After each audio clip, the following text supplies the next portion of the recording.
God damn it. Podcast is intended for mature audiences.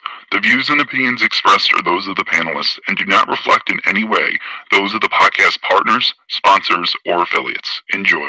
Boxingvoice.com. All the guys want, I want what Mayweather got. I want what Mayweather got. You didn't bust your ass like Mayweather. I was trying to fight every fighter. I sacrificed a lot to get to where I got to. What do you bring to the team? Let's get this on. Let's do it. Well, it's like this. Wait. All right, that's it. Hold on. Bernard, everybody calm down. Man, you know how these bitches is in the sport. Total disrespect. Kid has no class, no style at all. I sacrificed a lot.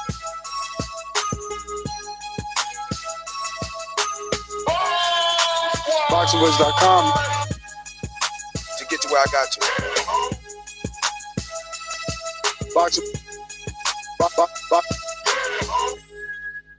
Boxingvoice.com. What's up, ladies and gentlemen? Welcome back to another edition of the Boxing Voice Radio. #TBV podcast. We are back. Deontay Wilder, the Bronze Bomber, going to be taking on Luis King Kong Ortiz. We just have a bunch of topics to discuss. Errol Spence, everyone's favorite new welterweight, he's back in the news. His fight is signed, sealed, and delivered for June 16th. We'll bring you all the details. And speaking of details, some juicy little rumors circulating and leaking, oozing out of that Pacquiao camp. A separation with Freddie Roach. We'd never seen this coming, so I'm very excited to talk a little bit about that, bouncing back and forth with my co-host. And then we got to talk about Sergey Kovalev fighting, a waiter or some shit like that. We also had the Canelo versus Gennady Golovkin press conference that took off in Los Angeles and let us know that officially we have this fight for Cinco de Mayo. It's going to be at T-Mobile Arena, and TBV will be live at the pre-fight party. You're invited, absolutely free, drinks and all that. Details to come with the actual location, but it's looking like Beer House once again, just like last year. Joe, we're back.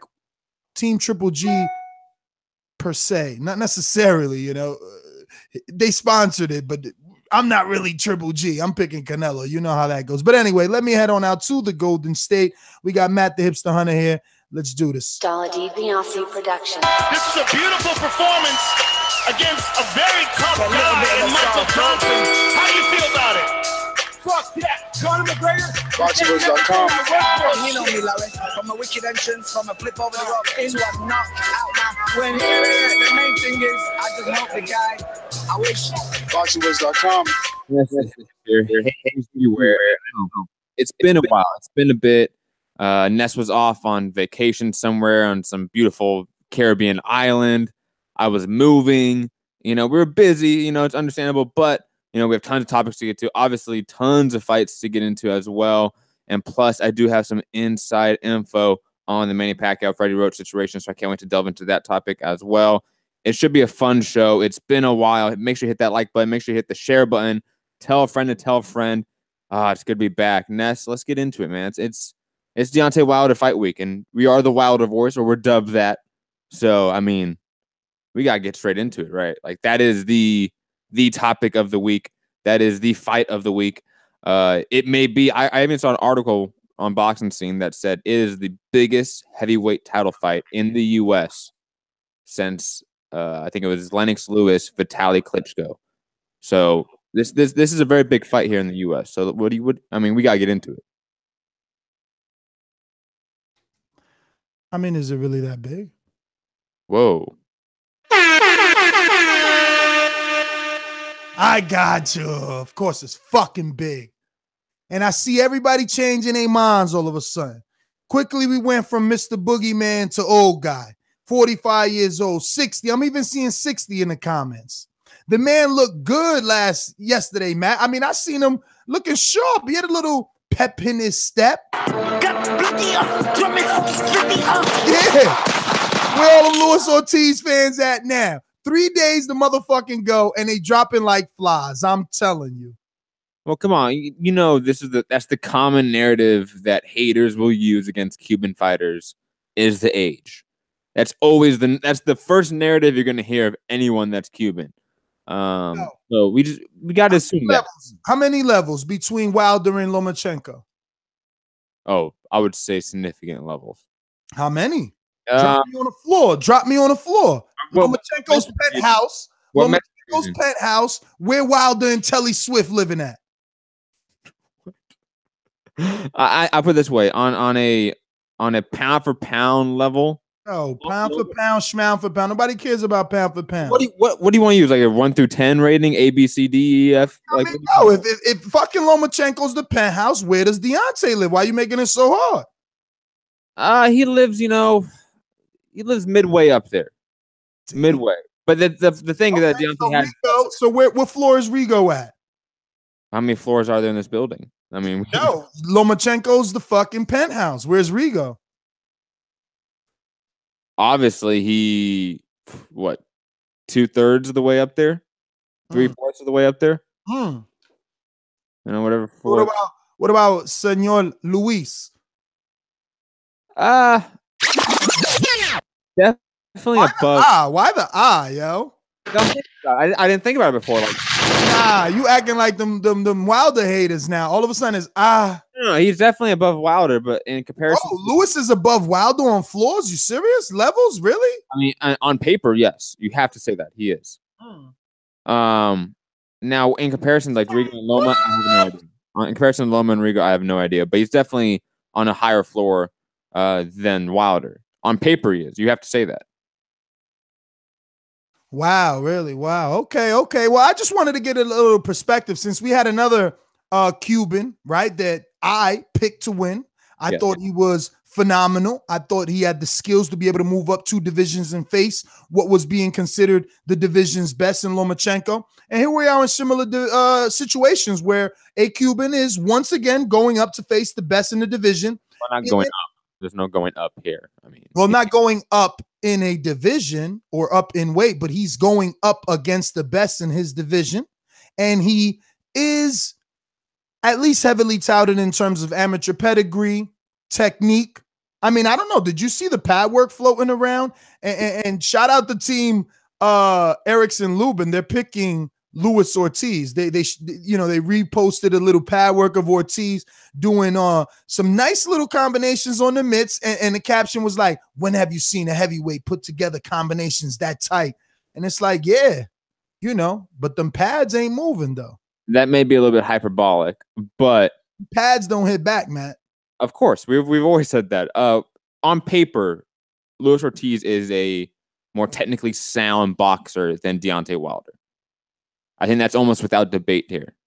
Yeah, and look, I'm picking Wilder to win. I'll put my card up front. I am picking Wilder to win this fight, and I'll get into it later. But on paper, on all the boxes you got check, I mean, Ortiz in terms of technique, skill, overall amount of tools that he has displayed in his career and arsenal that he has, on paper he's better than Wilder.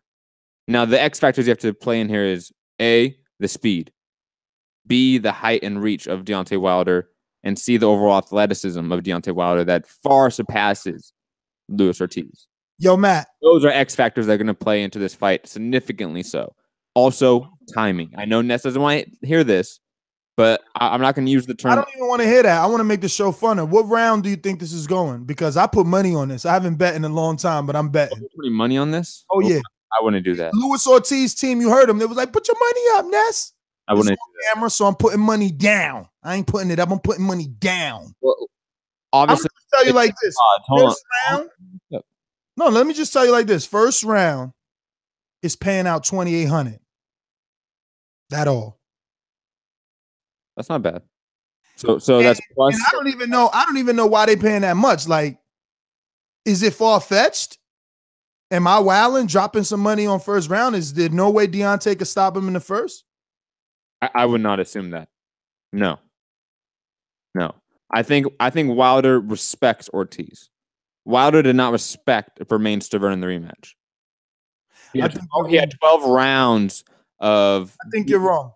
And calculating him and dialing in Bermain Stavern. So he knew exactly what he needed to do in that first round to get that knockout. And plus, he was so, I would say, upset at Bermane-Stiverne. This one, he respects Ortiz a little more in terms of his skill and technique. He does.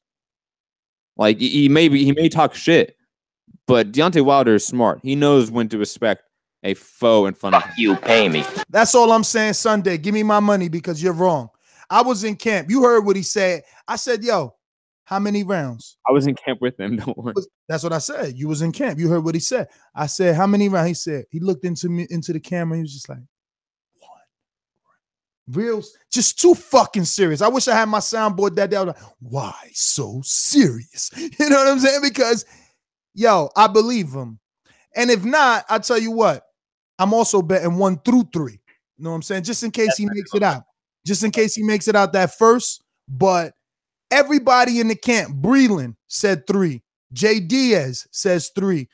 All the, you know, I don't want to call them, I don't know what to call them. Let me not even try to come up with something. Everybody else wearing a Wilder shirt in there, they got 3 and 4.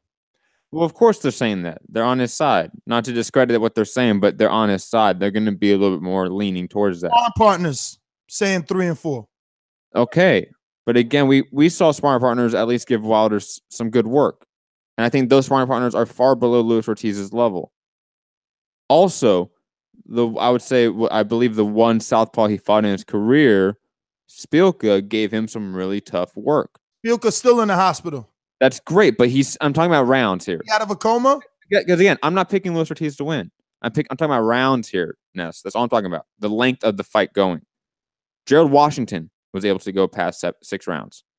Gerald Washington is far below Luis Ortiz in terms of skill and technique. Matt, you could go down his resume and say who lasted more than the 1 or 3 rounds, but you also are leaving out one important thing. And? That was not this Deontay Wilder. This Deontay Wilder has a... He has not fought this Luis Ortiz either. This Deontay Wilder has a chip on his shoulder. This Deontay Wilder has something to prove. And this Deontay Wilder has the Willy Wonka ticket after this fight. I just don't know what you're talking about. I'm saying, but that's why I bet. You know, I don't normally bet. Everybody's been listening to the show 5 to 7 years. I've never come out here. Oh, I bet because I know. This one I know. You know, I'm not going to be like those other guys that be covering a fighter so closely and then never make no money. Fuck that. I'm laying it down. We buying a house, Matt. We buying a house. Like I said, first round is 2,800. I mean, if you put 100, that's 2,800. If you put 10, I ain't got to say no more. And I mean 10 times. And I would not advise betting in the first round because I think Luis Ortiz is at worst, he is the top 4 heavyweight in the world right now. Okay, but if Deontay's coming out to get you in the first round, how do you stop it? Let me ask you something. What referee? Let me ask you, what referee is gonna get in between Deontay landing the same exact punches he landed on Stiverne? Because you know they weren't clean. He ain't hit Stiverne with clean shots. He made Stiverne. He threw the windmill. He threw the windmill, which everyone likes to talk about. He threw the windmill at Stiverne and made him shell up. After he shelled up, he just went jackhammer style. You know what I mean? It was like a lumberjack. He was just start chopping the tree down until the tree fell. That's all I seen. Stiverne didn't even throw a punch, man. I don't think Ortiz is gonna. How could you? Come on. I mean, again, I think that's a really shitty comparison. It is. Or you can't rush the southpaw. All right, Matt. So let me ask you something, right? You don't believe it's gonna happen, but you telling me the odds of 100, you laying 100 down to win 2,800 on a guy he's knocked out everybody he's faced. Like, are you really gonna sit here and say them ain't good odds? You fucking bananas. Whatever you smoking. I would say this. You can probably get really good odds that you can actually win. Dude, he's a minus 335. You may not make 2,800, but you may make 1,000. How? He's a minus 335. You have to even. What's 6 through 9? What's 6 through 9? 5 through 8 is like fucking, I don't know, 400 or some shit, like 600. No. Like I think it was realistic money. I think it's under 518 if I'm not mistaken. I'm not sure. It was like 1 through 3 gives you 750. If he wins between 1 through 3 by knockout, and then 4 is not even available. 5 through 8, it was like 518 maybe or something low, like, you know. Okay. Again, I just think that there's probably more realistic bets to play. Listen, all I know, Matthew, is that we started this year and we told each other we were going to prove to the competition that we were a lot smarter and we were just allowing them to play catch up. So you're going to stop picking with your heart, and now you're going to bet $100 on the first. Here you go. You see, when Wilder's facing his toughest opponent to date. Okay. Yo, my man. Okay, I'm actually not betting. Listen to me. Even though it sounds good for radio, I'm actually not betting with my heart because my bet is in line with the fucking betting line. Who's always right? No, if you're getting tell me when's the last time Vegas was wrong? Tell me. Hold on, if you're betting $100 and getting did Vegas not have Lomachenko as the favorite? Again, we're not talking about Ness. You're mixing up Ness. You're changing up the argument. How? We're talking about Wilder winning. You changed up the argument. We're talking about rounds. They are not saying he's going to win the first round. Hold on, let me finish, Ness. Let me finish. They're saying he's not going to win in the first round if you bet 100 and get 2,800 back. That is the exact opposite of Vegas saying that. They're saying Wilder's going to win. Absolutely. And we are both saying that. That's not the debate here. It's when is he going to get that finish? And I think it's going to take him some time. Luis Ortiz is a tough fighter. It's going to take him time to dial in that timing, that range. That doesn't come within a round with a guy like Luis Ortiz. It comes within a round with a guy like been practicing that football move for a reason. That's how he's cutting the distance. He don't want to cut distance traditionally. He's not going to sit there and pepper you with a jab. He's going to do this juke move. It's up to Luis Ortiz. And believe me, you heard that I said it, and we'll be doing a live fight chat, but it's up to Luis Ortiz to counter that juke move. If he allows him to get in there with the juke, you've seen it in practice always land. So smile, grin all you want when we all know Matt said he's already picking Wilder. Yes, but in terms of getting through the distance and cutting the distance down, he absolutely used the jab. Look at that Stavern rematch. Remember that a jab is 100 jabs before he did the juke move. Come on, man. Andrew, he knocked him down. Like hold on. He knocked him down with a clean, technical 1-2 before he even did the juke move shit. Bama Lamb, you sound like an amateur right now. Are you not realizing that the orthodox fighter can't use his traditional style? Wait till JD call in. Orthodox fighter doesn't. When you have the height and reach, you can. When you have the height and reach, you can definitely get your jab over a southpaw jab. Possible. Call him late face. Yeah. No, late face. No. Still working face. I was on set. Yo, I'm going to tell you who's going to be on set. Lights, camera. Yo, when that bell ring, you'll see. First round. Hey, actually, we're going to wait to get to him because he's not even ready. But so, all right. I mean, I get you what you're saying, right? Because I will give you at least the respect to let you know that I do understand that you feel like they're offering you so much money on the first round because they don't feel it's possible. Very true. Very true. But I was just trying to point out the fact that I'm not betting with my heart because I'm betting in line with the betting line, right? I'm in favor with who they have as the favorite. Now, am I doing You're doing a prop bet that they don't buy. Yes. But that is based off the money. It's based off the money, the return. No, it's not. It's absolutely not based off money because I would have been betting years ago. It's based off him, telling me he's going for first round. So I said, why not lay 100 down? If he's really trying to prove something, I don't want to be that guy that didn't lay it down. You feel me? But if he's trying to go out there and send a message, every interview you see, all the interviews he's done with us, he wants to send a message. How more to send a message to people than to take him out of there or take out the trash, as he says, in the first round? If he does that, that'll look amazing. I don't think that's... How many first rounders does he have? Oh, I have no idea. I got to sign into my boy Boxrec over here for all that good shit. Boxrec always signs me out. So I know. It's like the stupidest thing. I never remember my password. So the amount of times I've forgot my password is countless times. Well, he's got hella first rounders when he first started. But let's see. Let's go backwards. He just knocked out Bermain in one round. And he actually gets a lot of lates. All right. The last one after Bermain was Malik Scott, which people thought was a phantom punch. Before that was Lyakovich. I seen that when he gave him like fucking cardiac arrest. He also did it to Audley Harrison, who was obviously old, but still pedigree, right? He's got a medal. He went to the Olympics.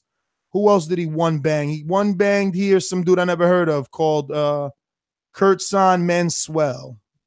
Sounds like a great guy. I believe, yes. He's got Jesse, another one there. He's definitely, listen, let's add that up, right? Do we do ratio or is the ratio of first round is not important since opposition is more important, right? No, we can do pure statistical. Okay. I'm okay. All with right. that. So out of whatever amount of fights he has, which I think are 39, and we'll see. We got 1, 2, 3, 4, 5, 6. Wait, that gotta be wrong. 1, 2, 3, 4, 5, 6, 7, 8, 9, 10, 11, 12, 13, 14, 15, 16, 17, 18. 19 out of 39. That's some pretty good. That's almost 50. That's about 49, right? That's almost 50%. Almost 50% of the times he steps in the ring, he knocks people out in one round. That's fucking crazy. My money's safe, motherfuckers. I'm leaving it. I'm about to call a bookie. Put another hundo down. I'm telling you, it's going down. Now we'll see by the end of the show. Do I up it another 100 or actually retract my bet? We'll see what the listeners say. Yes. Can you answer me this? How many first round knockouts has he had since he's won the belt?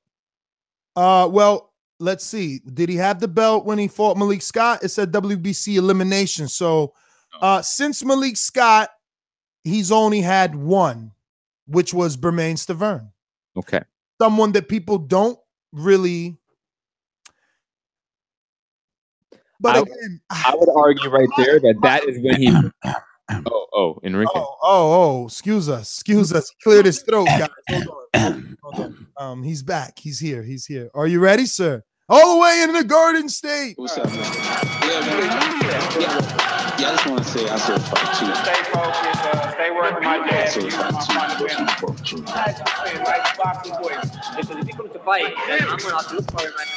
I saw fight too. I think you accurate.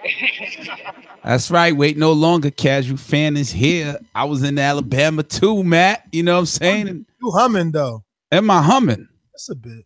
Sorry, we'll deal with it. We'll deal with it, right? You know what I'm saying? I want to place a bet too on the first round. You know what I'm saying? Maybe really? 200. Yeah, I think that sounds doable, man. Why do you think he could get it done in the first? I just, first of all, I can hear the excuse right now from Luis Ortiz. Something's up with his hand. He had black gloves on. What was that about? The black gloves? They took the black gloves off. He showed it. People touched his hands. Yo, people are just making excuses already because they know what's coming. Yeah, and I'ma sell hater insurance so that you could jump on the the bandwagon of Deontay Wilder.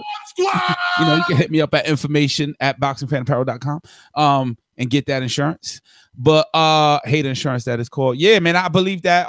Like you said, I watched the Stavern fight today. It's only like 90 seconds, and he just walked in with his hands down. Stavern is a pro. He didn't do anything, a jab, nothing. I think the chewing of gum on the face-off is a nervous. Luis Ortiz? Luis Ortiz. I seen that face-off. It was super intense. They didn't say shit, man. It was just. What was intense about it? When I think the most intense was the Bond Squad. You know what I'm saying? Of course, because he has no fucking fear. Yeah, and I saw a little bit of fear leaking. Not afraid of you is gonna try and do whatever they want, and I'm at least. And look, and we're talking from a betting standpoint here, Matt. All right, we're separating the fact that I'm picking him to win, however he wins, to win. But the bet now, from the betting standpoint, and you got Eddie Hearn talking all this mess. Like, I feel the message. That's what he wants to send. I think so too. I think there's a statement that has to happen. If it doesn't happen in the first, it's definitely happening before the third. Mm-hmm. And I'll be generous and say by 5. But I think I really believe that it's going to be a quick one. I don't see Ortiz being the athlete, you know what I'm saying, that Wilder is. So let me tell you, first round, you bet 100, you could get 28 hundo. Where's that at? Round, Second round, you bet 100, you get 18 hundo. Ooh. Third round, you bet 100, you get 16 hundo. Woo. That's like 100 on each. You safe, I think. Yo, that's how I hundo, started thinking. But what if he goes 12? Because this is a boxing show. Oh, then you lose 300. He's on 12. Call the bet. Well, what do you mean? Now the fickle fans start waving their hands. Yeah, well, man lasted 12. All right, but check it out. Bermain Stavern, right? When he was unaware of the unknown, he did what any smart man should do. Use his height, use his reach, put the jab out there, and fend your man away. And he battered Bermain all day. In the second fight, he knew what to expect. So he went in there, like you said, bravado, hands down. Man, fuck you. You ain't shit. Boom, get him out of there first round. Yeah. Is he going to resort back to Deontay Wilder from the Bermain Stavern first fight and use his mind and say, this is a Cuban amateur with 300-something plus fights. He's already popped twice for PDs. Who the fuck knows what's in his system? Let me use my jab like they did in the medieval times and do a little bit of fencing. You know, right. A little bit of jousting. Keep him back. I don't know. I don't know either, but what about this as a thought? How many rounds did Deontay Wilder put in on this camp? Because I heard you know, Jay, he was like, yo, Jay Diaz say, all we do is spar every single day. Nah, but he also said we take week breaks and pad work. Do pad work.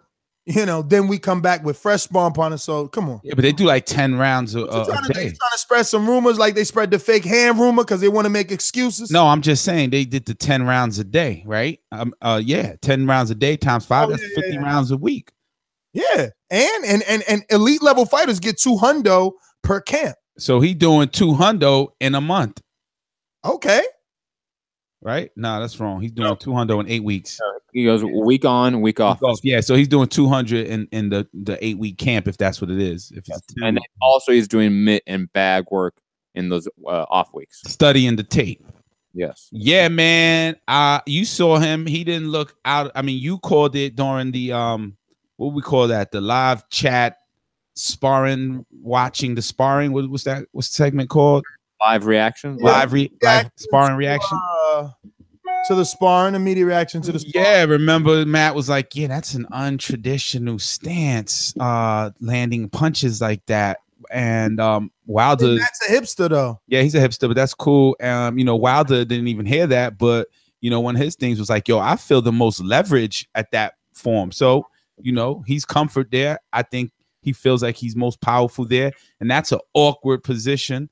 But it's also awkward to be an opponent and seeing that position and not being able to execute and being powerful on a response from that position. So I think a knockout is possible early.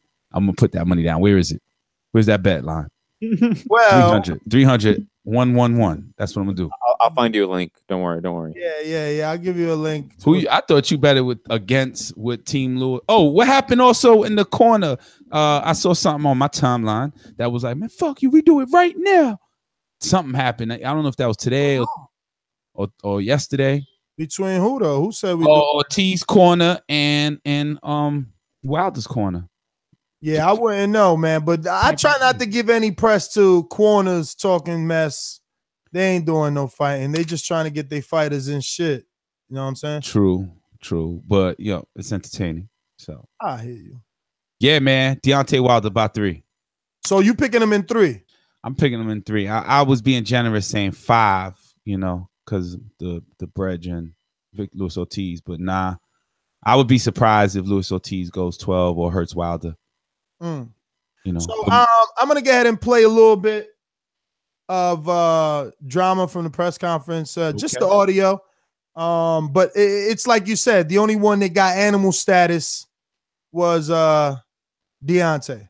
But I mean, that could be a language barrier thing because believe me, I was there with Luis Ortiz yesterday, and he had plenty. Him and his team had plenty to say in Spanish. But the face off though, the chink in the arm, as Mike Tyson said, once I see that one little thing of fear, so what was it that you seen? Well, I mean, that chewing gum, it wasn't tough. Daniel Jacobs was chewing gum versus Gennady. Yeah, but he had a tough look though, and that was a sign of nervousness as well. But he was tough. He held it. Luis Ortiz didn't have the tough look. He just gave the eye contact and chewed gum. He just looked like he was on neutral going down a hill. You know, he no acceleration. Nothing there that was resisting. Just a easy. All right, well, let's go to the audio. This is not a game for me. You damn right it ain't no video game. This is real life. I risk my life to take a life. I ain't playing around with nobody. They think this is a game right here. This ain't no game, bro. This is not a game. I'm damn right it ain't no game, man. This is I breathe this. I breathe this. It's not. Trust me.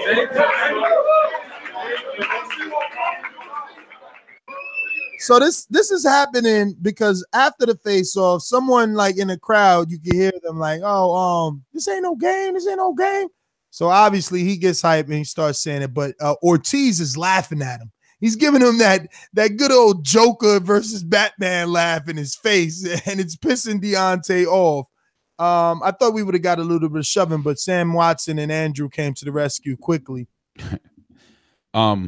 Yeah, Deontay Wilder always separate too during the media workout. Like, you know, Lewis had to be escorted through the back. If you check my video out on theboxingvoice.com/videos, you can check that out and see that obviously Lewis has to go out through the back while Wilder is coming in through another side, and they keep him behind the curtain. They definitely did not want those two together at the same time. Damn. But they had to face off, and you felt stronger energy from Wilder than Luis Ortiz, be honest. Yeah, but I mean Ortiz definitely felt like he was intense. I mean, I don't put too much stock in that. I did. I can be entertained by it, but putting stock into who's going to win the fight, not really. He needs a Buster Douglas, and I don't see that happening. So hold on. So why is Luis Ortiz's resume better than Wilder's? I looked at Wilder's. You know, he had names that I thought were like. I mean, all the fighters are. Who said that? Competent fight. I thought you said something about Luis Ortiz on paper is better than Wilder. Paper doesn't mean resume. On paper. Oh, okay. I assumed that it was resume. I thought that's what you meant. This way, like, what does that mean on paper then? If you're writing down the accomplishments, if you're looking at what they do in terms of just pure technique in the ring on paper, Ortiz is a more technically sound boxer. And 99.9% knockout ratio doesn't override all the other paperwork?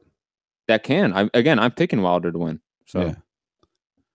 X factors can absolutely. No, it only doesn't count casual when it's time to hate, but when it's time to pick, you got to pick. Bomb squad! You know what I mean? Yeah. I mean, look at the face-off. He's looking down on him, and I'm happy because I'm one that loves a taller, longer fighter. Not that most taller, longer fighters use their fucking height, right? Like Willie Nelson never used his reach and height. Even Crawford doesn't really use his reach and height, even though he is successful, right? But he doesn't really take advantage of it. But there are multiples out there that do have reach and height, and right away I cling to that. I think it's just a natural advantage.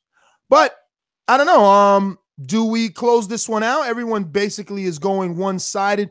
On the undercard, we have Jose Uzcategui doing the rematch with Andre Dirrell. Mm-hmm.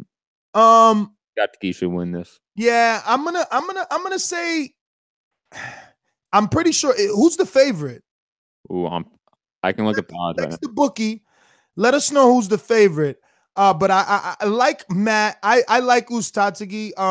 I think ever since the Blake Caparello fight, Dirrell hasn't really looked in the manner in which I would want to see him.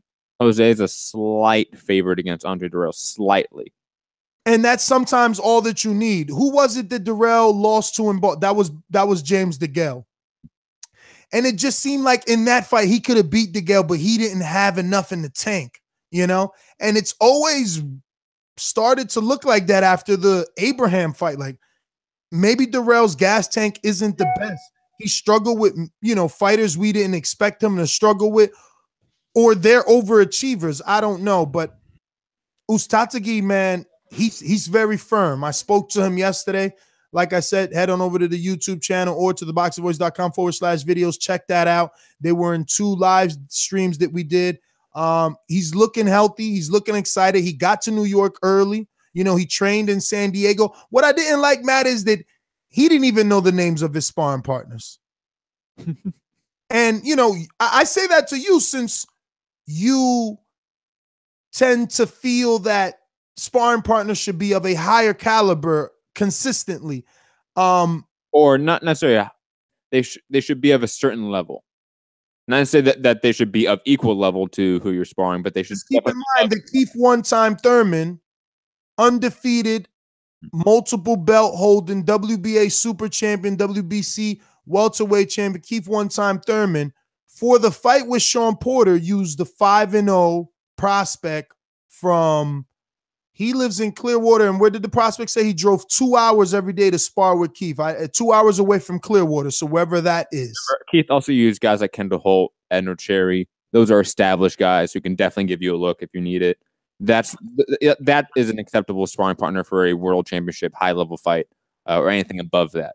If you're getting below that, I start to question whether or not you're getting the right work or not. So we'll both go with Ustatsegi. Unfortunately, Jamal Charlo was taken off of this card, which it is a bit of a blow. That was a it was an interesting matchup, and I wanted to see how it would have played out. But it won't be on this card. We will get to see Richardson Hitchens. I don't know if you'll get to view him on television. He's the TMT fighter, but trained here in New York City, trained by the same trainer, Arliano Sosa, as Gerald Miller, Big Baby Miller, and Chris Colbert, Little B-Hop. Showtime does stream their undercards on Facebook and YouTube. Matt says that every time I say you guys might not get to see it, and that's how we're going to keep it. We're going to keep saying you might not get to see it. He'll keep reminding you how to see it. It's the right thing to do. Definitely be subscribed to their Showtime Boxing channel on both pages or both platforms. So let's get to the Errol Spence news. A lot of Errol Spence fans feel he's being ducked, and you know, Danny Porter, someone should fight him in June. I told you guys it was probably going to be Ocampos because that mandatory had to happen. And it is happening. We don't know anything about Ocampos. Matt, how close to Ocampos being 2018's Jeff Horn are we? I would not say that close. Jeff Horn was on the radar of some people, at least. I'll put that. Carlos Ocampo is probably borderline, maybe top 20 welterweight in the world, maybe. But that's because there is a huge drop-off in that division after like the top 6, top 7. I just think it's interesting the narrative that Spence fans are using, that they are 100% copying the Triple G fans and the narrative they used. Everyone's ducking our guy, so we have to face these mandatories that nobody likes, nobody cares about, and nobody wants to see these fights. We just have to do it. What is dishonest about that statement? I'm not saying it's dishonest. I'm just saying it's interesting. That's all. That is becoming What's interesting for the most feared guy, that you can excuse bad fights, I would say. But excuse them how? I mean, we see mandatories take place all the time. AJ's fought how many mandatories already? I would say most of those mandatories are a higher caliber than Carlos Ocampo. Yeah, but again, if you want to use Triple G as an example, this is what you must do in order to keep those belts. Absolutely. So all we have to do is remind the Spence fans when it's Keith Thurman's time to make a mandatory defense as to why he can't be facing Errol Spence. Because if they are going to want Keith one-time Thurman, who has 2 belts, to pay step-aside money, well, then Errol should be paying step-aside money to Ocampos today in order to negotiate with Danny or Porter for June 16th. I like that. So why isn't that happening if that's the way it should be going down? Because this is a business, and the business of boxing is to create a boogeyman. But in actuality, we still have to do the business of boxing. And, you know, meeting the quota of mandatories and paying the sanctioning fees, that's all part of it. Now, following what about by the rules, following by the sanctioning body rules? You're their champion. right? Well, what about the fight? The fans who say, "Oh, Ocampo deserves a shot," because I just read that. Who is out there saying that? Wait. Let me address this trap media guy saying at the Boxing Voice on the chat. Remember, you could join us on the chat. And guess what, guys? Now our chat has a super chat feature on mobile. So you ain't got to be stingy. If you want to show Casual some love on a super chat, you want to make sure he get to the next camp life and Matt get to the next camp life. Now there's no excuses. You don't got to be on a desktop. You could do it from your mobile phone. And on top of that, your comments that you're leaving right now during this live show will be able to be viewed in the post replay. That was not a feature. It used to be very, very early on, and it was amazing because after each show, we'd had like 5,000 comments, which was indicative of the type of engagement that we have going on here. It's really sucks when they strip us of all that conversation. So now that's back. So chat away, my good chatters, chat away. I will say I lost the message that I wanted to read, but I'll go find it. And while he's finding that, I just want to say, Found it. Damn. Trap Media at the Boxing Voice, he offered Danny and Porter the fight in January. They didn't take it. What I'll say to that is Danny just said he will fight him after his fight. So that means he is available now. He was not available whenever he asked him. He's available now. To be honest, who wanted Danny Garcia to come off a 12-month layoff and fight Errol Spence off a loss? Too? Errol Spence fans. You're the type of fan that wants that. You're not a true fan of boxing. You're a fanboy. Boy fan. Yeah. They're a hater of Danny Garcia. That's what they are. They want to see him get blood. You just want blood at that point. Trap Media is absolutely right on the second comment, though. He said Sean said he doesn't want Spence. He did say on one of our interviews he's definitely not on the radar. Speaking of radar, this was not on my radar, Matt. Oh. I just what really was that? Never thought. Actually, do I have because I'm slowly building my board back. Let me see how good I am here. R.I.P. board. R.I.P. to the old board, right? Where are you? Where are you? Where are you?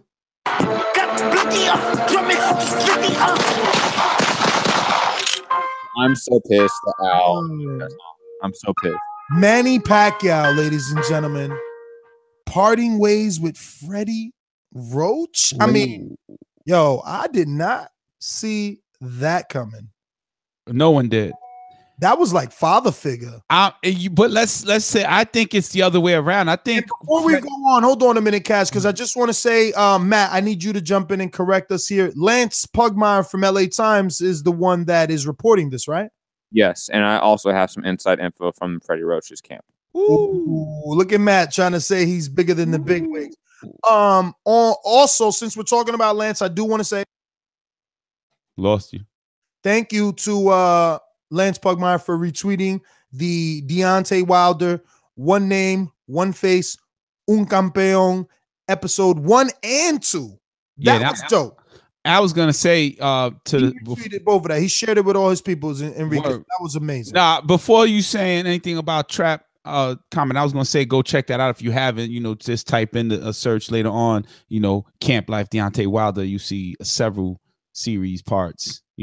Which was actually dope. I watched them several times. They're very entertaining. And make sure you head on over to patreon.com/The Boxing Voice because we will be dropping another behind the scenes episode during Camp Life while we were producing that. And you're going to want to see some scenes of Matt almost crying tears. Yeah, all on camera. Yes. I was slipped a quick teaser of that today. I forgot I sent you that. I was like, what are you talking about? I thought you were talking about the ribs for the super chatters.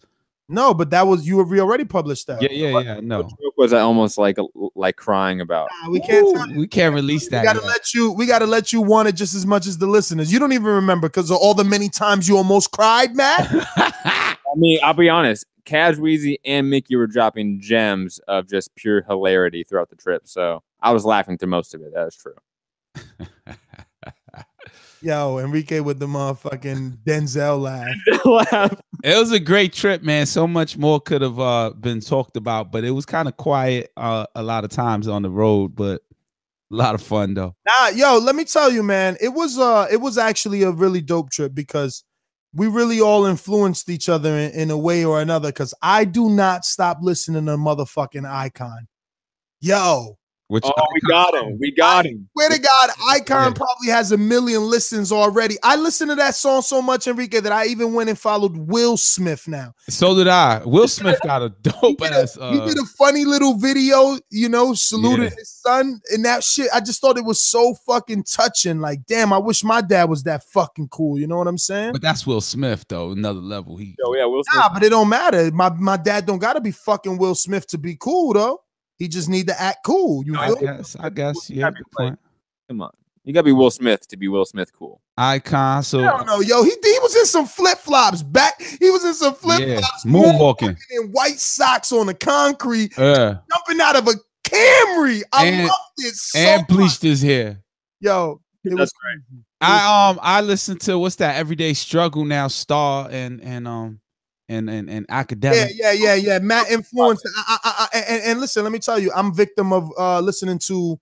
I guess I didn't really listen to any more, but I did enjoy the ones that we listened on the ride. Yeah, and a lot of those. Which one? The Joe Budden podcast or the Everyday Struggle? Well, the mixture of whatever you guys were playing throughout the ride. But a lot of those topics have now come up in my everyday life, and it's like, holy shit. Yeah. Maybe Joe Buttons is a good podcaster. And let me tell you, well, I guess that's an off-topic or an overtime thing, but it's about Complex, and we'll talk about that. But we'll jump back on to Manny Pacquiao, the fact that he's no longer going to be on this Mike Alvarado card. He said, fuck that. And I think he's, look, I don't know what he said. He's not fighting Mike Alvarado? Check it out. Let me explain. And you'll know. I don't know. We don't know if any of this is true, but let's just assume for a minute he's still Manny Pacquiao. How do you make a headliner, 8 division or 8-time champion, and you come and you say, yo, you're going to fight on Terence Crawford's undercard? You're an undercard fighter now. It's a business deal. No, well, they obviously don't want business. Like you said. They don't want that type of business. We want to sell. We want Terence Crawford to be a star now. Manny Pacquiao, I believe that he didn't get. I think Freddie Roach was like, remember Freddie Roach was like, I'm going to tell him to retire if he loses. You know, I'm sure that kind of conversation was going on, and Freddie Roach was like, yo, no mas for you, man. I can't see you losing. Well, according to my source inside the Freddie Roach's camp. Ooh, source. Throw the blicky up. Go ahead, man. Sources. Yo, the other guys say sources a lot too, and then people be like, yo, they always lying and saying the word source because they ain't really got nobody. And we nobody. On my Instagram at Hunter TBV. You know, I was at a exclusive after party for the press conference with Triple G in their camp. So and that other people were there. Okay. One of them was with the Freddie Roach camp. He told me that Freddie Roach has not talked to Manny Pacquiao since the Jeff Horn fight. Ooh. That Michael Kuntz is in Manny Pacquiao's ear and telling him to leave Freddie Roach. And it seems that they're no longer going to be working together. And according to this source, Manny Pacquiao is, in his words, 100% off the ESPN card. Also, why Lance Pugmire is now reporting that card's going to be on regular ESPN, not ESPN pay-per-view, which they were originally reporting. Now, who's going to train him? Lance Pugmire did say that I forget his name. He was the Filipino trainer that's usually his second. Oh, Brian. I think his name is Brian. Yo, shout out to Wayne. He is like a capital troll. Won't you put a fucking avatar on for once? Yo, he like, Ness, that ain't the Gomo dance. Yeah, I saw that. It's Gumo though. So what were we saying? So is Brian the little dude? No disrespect, the smaller dude. Yes, I believe so. Who, Marvin Samodio? Marvin, that's his name. Yes. Man, you guys are wilding. I'm sorry. I don't know every trainer. My bad. But Lance Pacquiao won't even beat Mike Alvarado with Marvin Samodio. That's what Lance Pugmire is like. Damn. Yo, it's for money, man. Manny Pacquiao, like right now, giving up that cut. Yeah, that's what I was thinking too. He don't want to give Freddie Roach that 25%, whatever it is. And now he's getting a smaller payday undercard. Nah, we gotta rearrange things. Yo, he like, nah, yo, Bob, send that all my way, man. Bob, look, this is what we gonna do. Freddie Roach gotta go over there. I just bought 1,000 homes for poor people. Yep. And you know, and you guys always I'm an 8th division champion. I know how to get up and go do sit-ups and run. You try to get my money to Terence? No. Yo, man. He trying to use his name. That's what he's trying to do. What's the other guy's name? Mike Kuntz, you said? Mike Kuntz? Mm-hmm. Manny Pacquiao. Well, it's Michael Kuntz. Michael Kuntz in his ear is probably like, listen, this is what we're going to do. We're going to create a buzz. We're going to tell you ain't fucking with Freddie Roach no more. You don't need him. You don't need him. It's just me and you right now. Sit. Yo, Lance is barely wrong, so this should be right. What is that? Oh, that information? Yes. Yeah. That's good news, wrong and right. Speaking of wrong and right, I'm not gonna attempt to say his name. So who's Kovalev fighting? Sergey Kovalev, the former light heavyweight unified champion. Now he's what, the WBO champ somehow? This weekend. Yeah. Yes. That's in the Garden this weekend, right? And here's another champion that's not with Al Heyman that can tell the world, hey, I'm a champ, but I need 2 fights before I want to fight Bivol, and that you got to be okay with it. And everyone's okay with it. Dmitry Bivol is facing Sullivan Barrera on that card as well. And yeah, I know that. He's actually fighting someone. But yes, in my opinion, the Crusher, after being crushed and winning a title, is asking for tune-ups as a champion. Wait a minute. What a double standard. Isn't Keith Thurman asking for the same? But there's pitchforks for Keith Thurman. People are trying to burn his house down because he's hurt and needs a tune-up. And meanwhile, Kovalev's about to main event HBO. I don't know. Go ahead, man. I'm sorry. Well, I think they're very different scenarios. Oh, really? Help me understand how. One, Kovalev is not coming off an injury. He's coming off a win, I believe. This is his second fight back from the Andre Ward fight. So isn't that even less shameful to not have an injury and still act a champion still asking for tune-ups? You mean more shameful, right? Whatever. Yes, that's my point. That's why it's weird to compare the two. Keith Thurman's coming off. The double standard is that Keith Thurman gets ridiculed for doing what he's supposed to do while someone is abusing that. You know what I'm saying? And not being ridiculed. That's my issue. I think everyone's almost like shunning this Kovalev card. I don't think anyone cares. I've seen no hate videos, no Instagram shit. I think that fight wasn't even promoted. It was just surprised. I saw a picture. I don't even know who this guy is. He looks like, I don't know, like he belongs on Vikings. Let me make that point. I think that there's not really hate to it. No one just cares about it. Like people care about Thurman and Spence and Thurman versus these guys. That's why people put hate out there because they care about it. Nobody cares about Kovalev right now. A, and B, no one cares about this fight for Kovalev right now. So I think that's what it is. No one just is putting any attention to it. You know what? If you're watching this on YouTube, you need to hit that thumbs up button. Turn it from gray to blue. Let me hit mine right now live. It's going to go 84. Boom. Right. Done. Let's see. We need to hit it right now because we have a significant amount watching. And we're going to be taking callers. Don't forget the call-in number so that you can participate on the show because we want you to make your picks. Hey, I got some other news that probably didn't go under the radar. What's his name? Andre Ward was like, yo, Sergey Kovalev's the best in his division. Anybody heard that news? Of course he's saying. Well, I mean, he's also flirting rumors of possible comebacks, talking about you never know. Yeah. No. You're serious? Yeah, I'm serious. I think Ward's trolling the boxing fans by saying he's coming back or saying he might come back. I just don't look. You see, there's where Mayweather gets it right. He would never face off with Triple G if he's not going to fight Triple G. Agreed.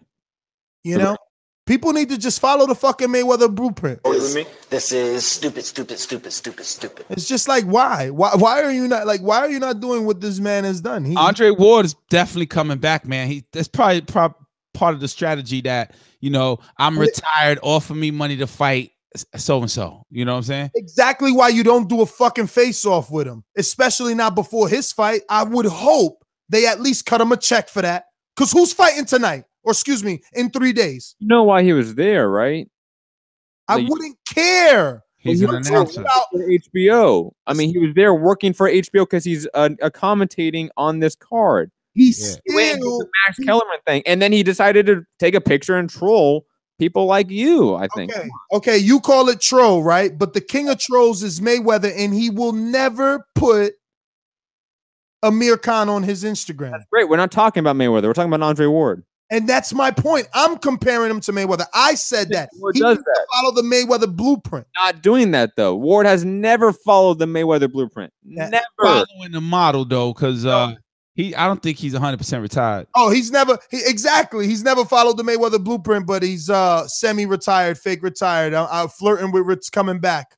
It's less than 18 months. Sounds like that first Mayweather comeback when he came back versus Marquez, and he's flirting and he's trolling with pictures of Bivol, similar to Mayweather, who at least trolled with Marquez, who is a decent comeback, and also trolled when he did the Instagram post with Amir Khan and Maidana, allowing us to pick. So stop it. Since you're in a betting mood, how much you want to bet on Andre Ward coming back? Dog, listen, I told you for the rest of your career on TBV, anytime you mention bet, I'm going to remind you that I said Mayweather-McGregor would happen and you didn't, and you're the MMA guy, so you're always going to look bad. Yeah, he brought up son. Everyone in the media said that wasn't going to happen except for like 5 people, and Ness was one of them. 6. No, you're in that 5. You're in that 5, Enrique. Oh, okay. Yes! Fucking right, because the smart are smart. Yo, so we talked about Kovalev. Only on the card is Dmitry, Bivol, and Sullivan Barrera. We went to see Barrera. We did a little camp life with him. We see how good he is, and you know what needs to be talked about in this fight, because this is the real fight. Like, this is the only reason I care that Kovalev is fighting, is for the co-main event. It's 2 top 10 lightweights. It's Sullivan Barrera's first title shot. And he's got experience for sure over Bivol, in my opinion. But I want to ask the hipster, am I wrong for thinking that? Sorry, can you repeat that? Oh, you're such a jerk. Experience. Does Barrera have more experience than Bivol?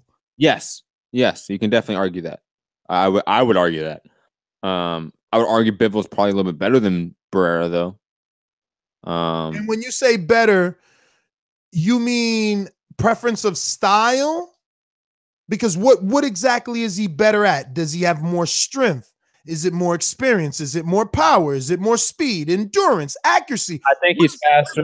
I think he's faster. I think he hits harder. I think he's a little more accurate with the shots. I think Barrera can still get a little bit wild at times, even though Barrera has definitely sharpened up his overall skill set.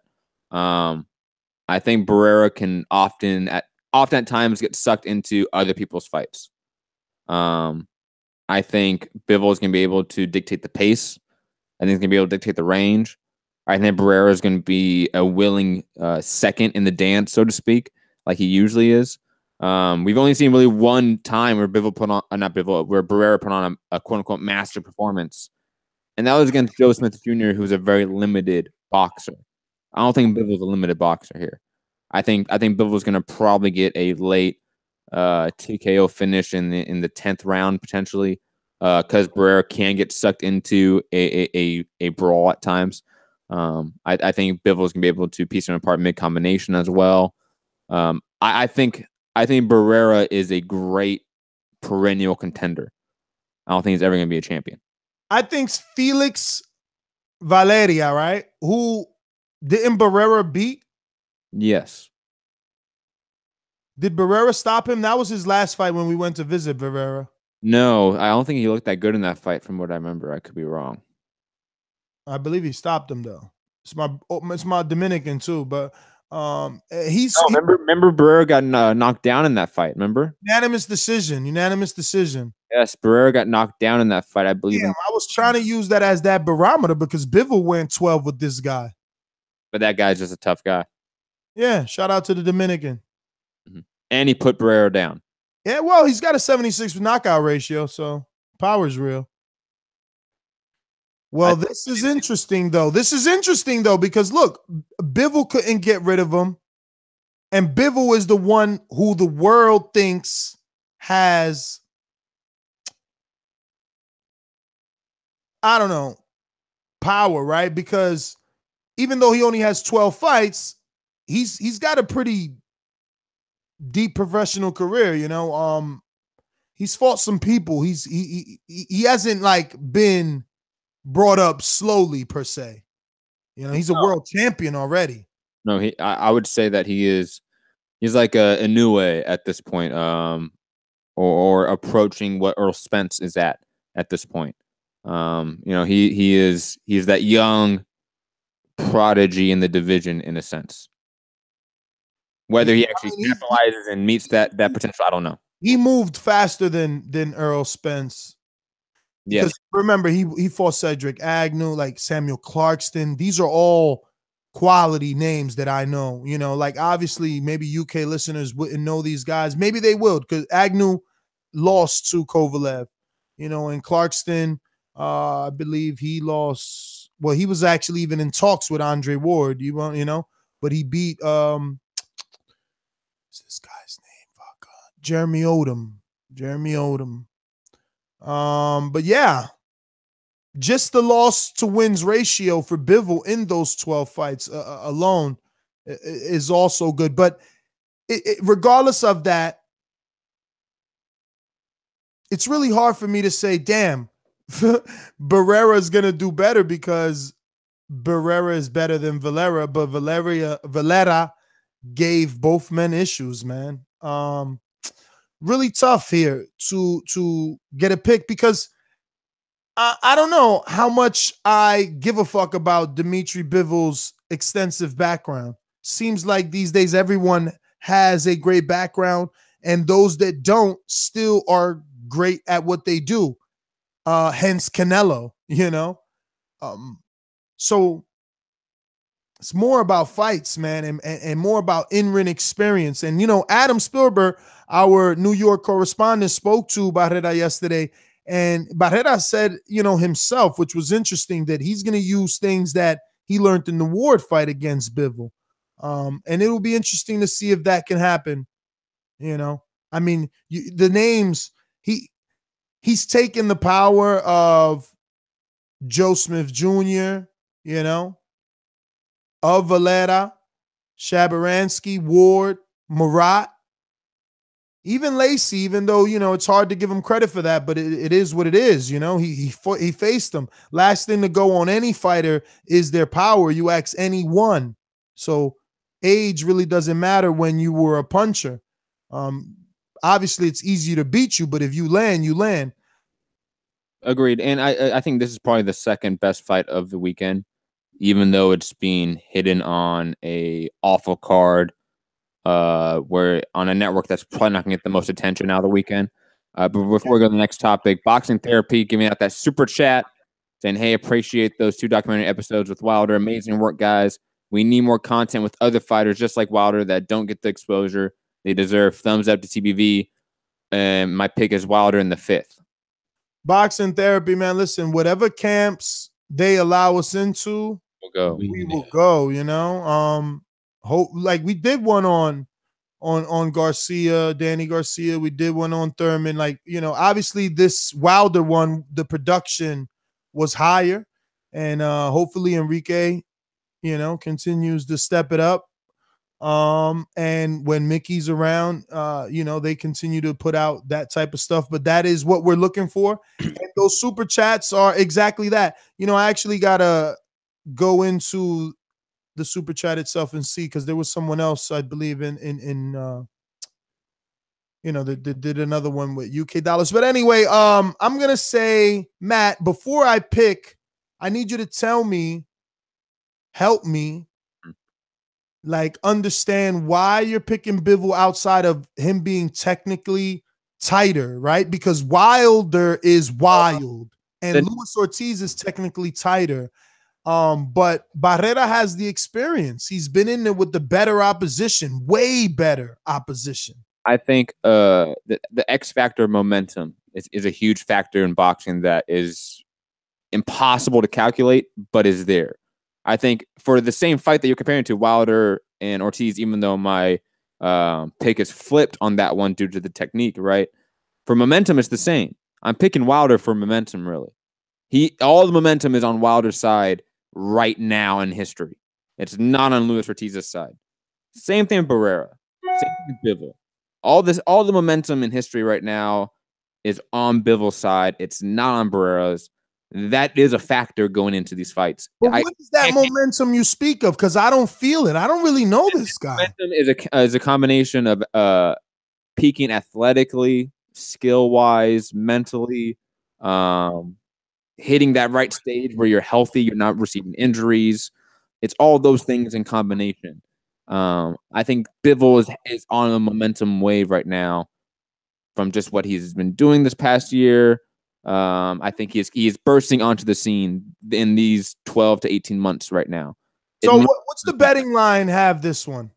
Ooh, I can check that up really fast. Use the one I sent you without saying it. Where did you send me? Oh, okay. Yeah, I'll go there. Ha! So Coach TJ, and he picked Barrera. Coach TJ, you know, he's the trainer of Thomas Velasquez, the Danny Swift Promotions signed fighter. He just checked in and he said Bomb Squad and Barrera all day. He's listening right now. So and you know, that's the thing. That's why I'm trying to have you convince me, because again, I want to be more, I want to be accurate this year. But I do feel like, you know, one of my biggest criteria is experience, and this guy's only lost to Andre Ward. Like, you can't fault him for that. Everyone else he's beat. True. I'm not, again. And on top of that, right, the everyone else, those are pretty decent names. It's like Joe Smith, Shabarensky, Valeria. If you're picking Sullivan Barrera, I'm not going to really argue that much against it, because even though these betting lines are very off. Really? Dmitry Bivol is a minus 735 favorite, and Barrera is a plus 515 underdog. So you bet 100, you get 500 back on just a plain bet for Barrera. Barrera is basically a 5-1 underdog here. So that to me is a little bit wide. When I think this is almost a pick'em fight to me, honestly. Because like I said, I think experience is a big factor. Absolutely. And Barrera is a adept boxer. He is no slouch. He is he's not just a brawler like a John Molina Jr. He's not that guy. He has some skill. He has some technique. Again, if you're picking Barrera, I think that could be a very smart betting pick, because he is a 5-1 underdog. But I think Bivol is the deserved favorite. Again, these lines are wide, but Bivol is just better. He's better at everything than Barrera. Barrera does not do one thing really better than Bivol. But who has Bivol done it against? And we had that same argument with guys like Kell Brook and Errol Spence. Like there's always we've had that same argument with guys like Gennady. Well, what do you mean? When do we have the argument with Gennady against who? When he's beating guys and we're like, yeah, but he hasn't fought nobody. Like, you know, certain fight fans needed him to fight certain people. Just like Wilder, they need him to fight certain people. Okay, but when are we comparing Gennady in 2018 to these guys? Or all I'm saying is this. Look, all I'm saying is this. I need Bivol to beat Barrera before I can believe that he can beat Barrera. That's fine. Pick Barrera. But I think Bivol's going to win. Watch more tape on Bivol. I mean, it's clear the kid has talent. It's clear. No, he's a high volume puncher. Listen, time out. Hold on, Ness. Let me get one more punch in there. Then you can go. There's a reason Andre Ward did a face-off with him and not Better Beef, not Adonis Stevenson, not Badu Jack, but Bivol. There's a reason. Yeah, what's that reason? Because a few minutes ago, you didn't have a reason. I'm just saying. No, now you're saying. First you said he's trolling. Now there's a reason. Next guy in the division. It's clear. It's clear he's the next guy. Yeah, okay. And which fucking name on his resume indicates that? Shit doesn't need to be names, man. I'm just telling you. It's clear. When you watch that kid box, it is clear. I seen a Samuel Clarkston fight. Listen, he hits hard and he throws a lot of punches. He does. But, I mean, it's still Samuel Clarkston. Cedric Agnew, you know? I think Agnew was like a career fucking 168, maybe. or I could be wrong about that. But we can pick apart any resume. We can pick apart. I'm all the way wrong. I'm all the way wrong. Listen, I don't know. You look. I'm just nervous. All right. I don't know who to pick here, but I'm gonna go with Barrera. Fuck it. Go for it. Again, that's a fine pick. But you see now, this is the problem. See, I am not you. I didn't watch Bivol. Like, have you gone back and watched amateur fights of Bivol? Like, you haven't gone back and done the research on Bivol? No, I watched Bivol, the fights that we needed to see, the ones that were on TV. I ain't going and doing no extra. Enrique, what are you doing? Bivol or Barrera? I'm gonna pick Barrera. That's the only fight I know. He fought Ward, right? Yep. Yeah. So I mean, I don't know that fight. When I got back right now, I'm like, damn, they still talking about that fight. I don't know if that's popular. Matt, maybe I'm about to flip my pick. If Casual's logic is, oh, he the one that fought Ward, that's good enough for him. That's basically like a more direct version of me. Like, I'm saying, yo, he only lost to Ward and he beat everybody else, and everybody else is decent. Right? And he's like, well, yo, he fought the big name, the name I know. It's like we both have some logic, some sort of casual fan logic. Think about names. Like, who do you know the most? That may not mean the most, unfortunately. That may not mean the most, but I mean, I've heard Bivol's name. I just don't know. I you know, that division, Kovalev, you know. No, hold on, time out. Casual, before you came in, I even said this should be a pick'em fight. This is a very close fight. Well, so I have no issue with that. The worry for me is the way that Barrera takes punches. So if Bivol happens to have real power, how is he going to take those punches? And not well. At first, I was banking on the Valeria fight, but it's like, damn, this dude, they both went decisions with Valeria. And in fact, Barrera went down by Valeria. So is that fight in the Garden? Yeah, on their Kovalev card. Okay. I'm gonna actually make a flip because I told you I'm getting every single pick right this year. I'm making a flip. Wow. Look, it's like I told you, he's a straighter puncher. He's more technically sound. And unless Barrera got that knockout power though, man. And he's knocked out higher level. I'm going with Barrera. Bivol's never knocked out somebody on the level of a Joe Smith.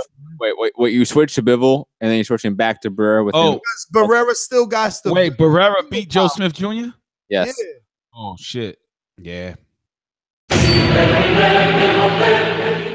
That means and he was losing that fight too. He came from behind. He got that come from behind, punch you in your face power, man.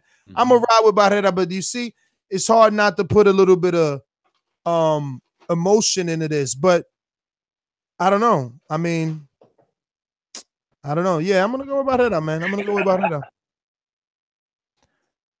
Barrera. So we went with Barrera, and now we have to talk a little bit about. Oh, you got some news? Go ahead. No, I mean Canelo versus Triple G, and then Bear House is related, aren't they? Well, yes, and also when I talked to Chivas, Beer House is official. We are on. Well, no, Beer House isn't official. Well, the Chivas sponsorship. That's what I was told. Is Beer House is official. I was told something different, but yeah, I mean, they said is most likely that, but it is not. We were not allowed to like say that just yet, but. Primero que nada quiero decir, también mentiste a tus fans. Dijiste que me ibas a noquear en 6 rounds. First off, I want to start by saying you also lied to your fans because you said that he would knock me out under 6 rounds. What happened there? Fue difícil. It's impossible to knock somebody out when he fights the fight not to be knocked out. When you run, it's impossible to catch anybody. Les prometiste you promised your fans that he would knock me out. You promised us also you were going to fight the knock Golovkin out in 10. Les prometiste que me ibas a noquear y no me hiciste nada. Nah, don't run. And he didn't do anything. No corras la siguiente vez. Y te hablo a ti porque tu peleador no dice nada. No corras. Eres el que más abres el hocico. No corras. Póngase como hombre ahí. I saw that. I want to say one thing though, Matt. You didn't get to ask any questions, number one. But yo, they both broke the promises. And watching it live, I thought Triple G won, but then when I saw it on tape, Canelo looked like he won.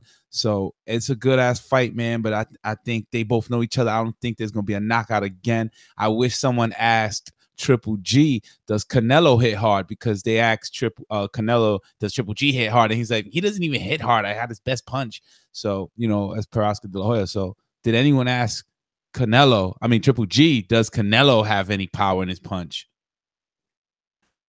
Hold up, we got some super chats to get to. Matt. Andre Diakonu, 4th round, KO Wilder. Then he jumps on a plane to car drift to scare Joshua. Damn, Andre, I bet all my bets was before the 4th, man. Come on, man. Fuck. 3. Even Wilder said 3's a lucky number. 3's whatever. That's what I said. 100 on each round. 100 on 1, 100 on 2, 100 on 3. I'm telling Matt, he's coming 1, 2, 3, and Matt ain't believing me. But just like Wilder, we rhyme easily. And we gonna take this win, baby. Which brings me to my next comment from Larry Merchant. Ness, how much Wilder paying you? The love is real. Wilder's paying me absolutely nothing. Just access. You sit here, it pays me enough emotionally. I love you too, Larry Merchant. Shout out to you for your super chat, because guess what? Every super chat gets us to another camp life. We're going out to Chris Banjo, who also sends us some super chat with no message. So shout out Chris. And we already talked about boxing therapy, and we're back to talking Canelo. Scottish John, shout out to you seeking attention. To answer Enrique's point or question, I don't remember if anyone asked him that at the press conference. I was at the press conference, but I was at a like an after party right next to it. So I could hear it. I could hear the event, and we had a screen watching it, but I wasn't actually at the venue, and I was, having a cocktail or two. So I wasn't actually a party, not the after party. Yeah. And so I really didn't pay attention to it completely, but the crowd was hyped there. I have no idea what they asked him, but the crowd definitely seemed like they were on Triple G and Abel St. George's side for a majority of the time. And it definitely seemed like they put out all the stops for production for this press conference, which I liked. Hopefully it's a big event like the first one was. It will be. No, it definitely seems like a big event because you couldn't escape some of these press conference quotes. Right. Like, you didn't even put this in the top 5. I had to put it like, oh, Matt dropping the ball. I thought a show happened already for it, to be honest. Like Matt, I was like, oh, Matt fucking with that Reg, or you know what I'm saying? He messed up because well, to be fair, every day. To be fair, my 5th topic was the Kell Brook Sergey Rabchenko fight for all my UK listeners out there. So I have to. Yo, that's what happens when you're looking to be politically correct instead of looking to let your listeners know, tell the truth, what's really happening. But I mean, that's everything, right? I mean, obviously, Canelo Triple G is official. This was their LA press conference, and like I said, a lot of words were thrown back and forth, but casual. It really seemed like cries from a already defeated team. What do you mean? Who was crying? Well, Abel Sanchez. Anytime you tell me stand and fight, it means, oh, you have an issue trying to find me. Right. Yeah. Nah. When he said that, my initial thought was like, yo, aren't you supposed to be avoiding getting knocked out? But yeah, I don't think he's defeated. Though. I don't think there was a clear defeat on Canelo against Triple G. I don't think Canelo was clearly the winner on that fight, and that's why it was a draw. So I did see Triple G live doing more. He was more of the offensive fighter, where the other guy was the defensive fighter. Matt, you have obviously witnessed numerous significant fights, but this one you're a little more internal, right? I mean, the first time around you did a pre-fight party for what was the biggest pay-per-view of last year, not named Mayweather McGregor. This time you were in a, behind the scenes kind of during live party, watch party, whatever. And he chose Triple G there. I was with him. Get the feel. No. That was during the fight that you were obviously there. No, I mean this Tuesday thing. But do you get the feel that they're, you know, hoping for a triple, like for the 3P, or do we start hearing things like that, or even thinking things like that after the outcome of the second? I heard some things from Chivas that were interesting that we can say probably in overtime, because, you know, shout out to Chivas Fight Club, about, you know, what they're thinking about next after this, in terms of just the overall what the industry is like. Because again, I was in a room that had Triple G, Tom Lawford, and Abel Sanchez in it, so it was a very pro Triple G room. You know, I was talking to Tom at the event. He sends his regards, Ness. You know, always a big fan of you, Ness. So obviously the impression I got was they're on a high that they think they won the first fight. They 100% believe they won the first fight, and they're going into this one thinking that they can walk Canelo down and beat him. That's what they are thinking. Whether that leads to a third one immediately, I don't think so. I didn't hear a lot of talk about that. I heard a lot of immediacy with the talk. Matt, remember, I think there was a clause that if Canelo was to win, there's no rematch in the first fight, and then if Triple G was to win, there is a rematch. Anything like that came up? No rematch clause for this fight as of what I've. Well, when you say there's no rematch clause, does that mean that there's no clause saying that we have to do a rematch, or it's still open? There's nothing like in the first fight, right? Like okay, or like in the Andre Ward Sergey Kovalev fight. There's nothing like that. Right. So it's possible we could be a trilogy setup. It's the biggest fight for Canelo, right? Triple G 3? Probably. I mean, especially since Triple G has now been shown that as a dance partner, they can break that million pay-per-view mark. And once you're breaking that, you're coming away with house money. You're coming away with a lot of money. You know, once you break 500,000 pay-per-view buys, you're honestly making a lot of money at that point. $1 million's a ton of money. 1.5 is what we've been hearing a lot of. That's a great pay-per-view mark. I think the second one can do more than that. If why? It's promoted properly. Why? Yeah, if it's promoted properly. But why? Why would it do more if the same amount of people are going to watch it? It's still not like a Mayweather fight where not necessarily other people, like the music culture spills into it. You know, there's no like the hip hop culture. Well, that's not true at all. The Joe Budden podcast and Everyday Struggle talked about the first fight a lot. Oh, really? A lot when it was coming up.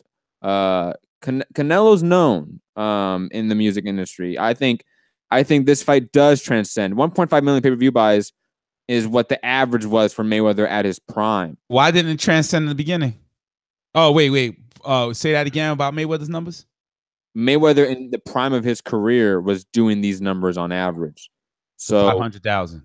No. 1.5 million pay-per-view buys. Oh, okay. And this one was a 1.5? Yes. All right. So you're saying it may go up to like a 2. I can see it doing 2. I can see it doing 2. It's possible. It's possible. Shout out to Rabitsky 1978 saying, Matt, no Kell Brook or Wama Lopez or versus Jason talk. Don't worry. We can get into other topics. It's okay. It's an overtime topic.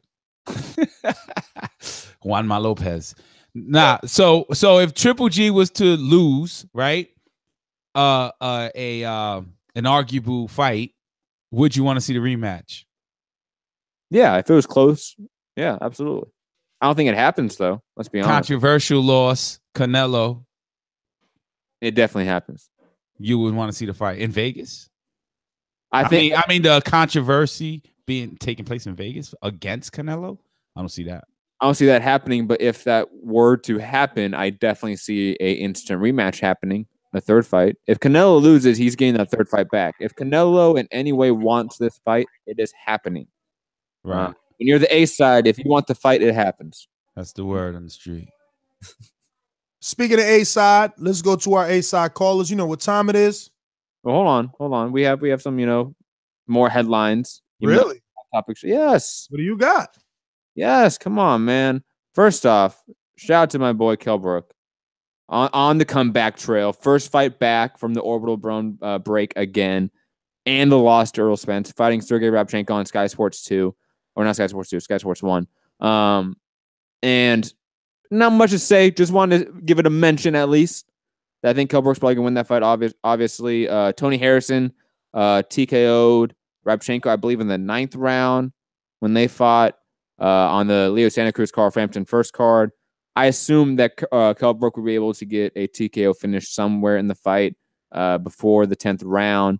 And I do believe this is an eliminator for a potential Liam Smith-Saddam Ali fight, which is being rumored, which if that were to happen, that would be really, really good. I would like that a lot. Also, Shinsuke Yamanaka versus Luis Nery 2 went down yesterday. Luis Nery came in a couple pounds overweight, so he did not win the title, but he was able to knock out Yamanaka in brutal fashion again.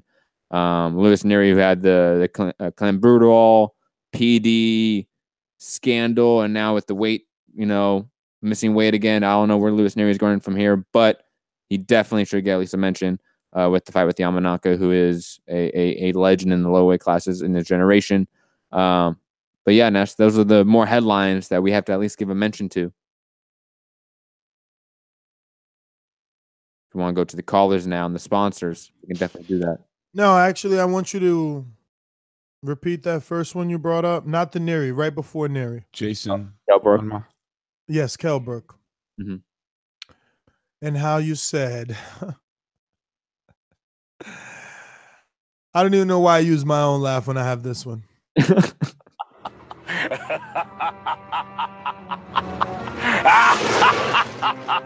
It's funny that Matt says, "Oh, if Kell Brook, this fight is in line for Liam Smith or Saddam Ali, and if that's to happen, that's good." I don't know. I said I believe. But you said if that's to happen, that's good. You know what's good? Jermell Charlo calling out the newly crowned WBO 154 champion, Saddam Ali, who defeated 154-pound champion Miguel Cotto. I was going to ask about Saddam Ali. But in your world, what's good is a 147-pounder who moved up to 54 fight another 147-pounder who's semi-broken, and that's a better fight. Instead of the true king in the division, Jermell Charlo, unifying. I just wanted to bring that up, that's the world you live in. I'm out. Do you want to know why I think that, Ness? Because even though there's a belt around Saddam Ali, and there was one given to Miguel Cotto, I could give two shits about that being a title fight. To me, those guys are just fighting to be a perennial contender for whoever's going to win the Laura financially. And hold on. The Laura will get the short end of the stick. Hold on, let me finish. Laura Hurd and Jamal are doing their thing. Obviously, whoever wins out of those three is the true number one guy in that division. Saddam Ali is, to me, he basically has an IBO belt, in my opinion. I'll give a fuck that's a WBO belt. Yeah, but that IBO belt, that equivalent, if fucking Kell Brook gets his hands on it, takes it back over there, and it's over. He's back in business. Okay. And it would be unfair to a guy who's knocking true junior middleweights out and asking for a unification. What's unfair? Jamel, if it would be unfair for Saddam Ali to fight a fucking welterweight who's barely ranked. What you mean? No. The junior welterweight title. The belt value. Yes. The instant that belt was given to Miguel Cotto when he did not deserve it, and then it was won by Saddam Ali in a fight that. Matty boy. Come on. You're all amped up. Let me get some points off, Ness. I know it's the Wilder show. Relax. Okay. Oh yeah. Yeah, slip that in like we were even talking about Deontay. That's so corny. Come on. The second that happened, I could give two shits about that belt. To me, it's not a champion anymore. It's like an NABF champion. I don't care. Matthew. The only champions to me in the division are Laura, Hurd, and Jamel. That's it. That is my point. And this should not be masqueraded as a big fight between Saddam Ali and future Kell fucking Brook. The way that Eddie Hearn big fight. I said it was a good fight. Those are two different things. You can't use that word when it's completely contradicting the entire premise of boxing is for the best to fight the best, for champion to see who is champion in the division. Not for one champion. Kell Brook or Saddam Ali are near the best of the division, so I don't want to see him fight the best of the division. You got caught out there. No, I don't want to see guys that aren't the best in the division fight the best. You don't want to admit it. That's okay. We know who you are now. That's all. What do you mean that you know who I am? What does that mean? No, not me. We. The world knows who you are now. What does that mean? You pick and choose what's good and what's right. No, I'm picking and choose what I care about. I don't care about Saddam Ali's belt. So I don't mind seeing him fight another welterweight blown up. That would be a fun fight. It's funny that you don't care about his belt, but you never asked Saddam Ali to interrupting me before. Stop interrupting me. I know you love to interrupt people, but stop it. That's an even match. Saddam Ali, Kell Brook. Saddam Ali or Kell Brook against Jamel Charlo, Hurd or Laura aren't even matchups. So why would I want to see those? Those aren't the best fighting the best. What are you talking about? Matt, it isn't an even match. Excuse me. You asked me not to interrupt you, so now it's your turn not to interrupt me. Even match would be Saddam Ali unifying with another champion. No. And if not, they have a belt does not mean they are equal champions. Even anywhere I go, I get it. You see what I'm saying? You motherfuckers, and y'all talk about me. But that was a bad point, Ness, and you know it. Not every champion's created equal, just like not every mandatory is created equal. Come on. All I'm saying, Matt, the belt doesn't mean it's an even match. We're going too long with this. It wasn't that big a deal. The point is, if you accept that bullshit, it will never stop. And that's what you're doing. You're saying, well, Saddam's really a welterweight, so fuck it. Let him fight another really a welterweight in Kell Brook. No. What you're supposed to say is Saddam stepped his monkey ass up to fucking 54. He better go fight a 54. That's what you're supposed to say. Not any of this other clown shit you fucking saying. And the story, you're trying to drag it out for nothing. That's clown shit. That's like Deontay Wilder saying he want to fight a fucking cruiserweight. It's clown shit. Stop. How is it Deontay Wilder calling out a whatever, bro. Saddam Ali is not a fucking light middleweight. What are you talking about? What division is he fucking fighting at? What division is he fighting at? It would be like fucking Marco Huck moving up and winning a belt and then calling out Usyk. All right. I don't care about that. It's an even matchup. Who cares? It's not the same as a Joshua Wilder fight. I don't know what you're comparing here. All right. We're going out to the callers. Third winner. You know that. We all know that. I don't know why you wanted to fight Saddam Ali. No one gives a fuck about that fight.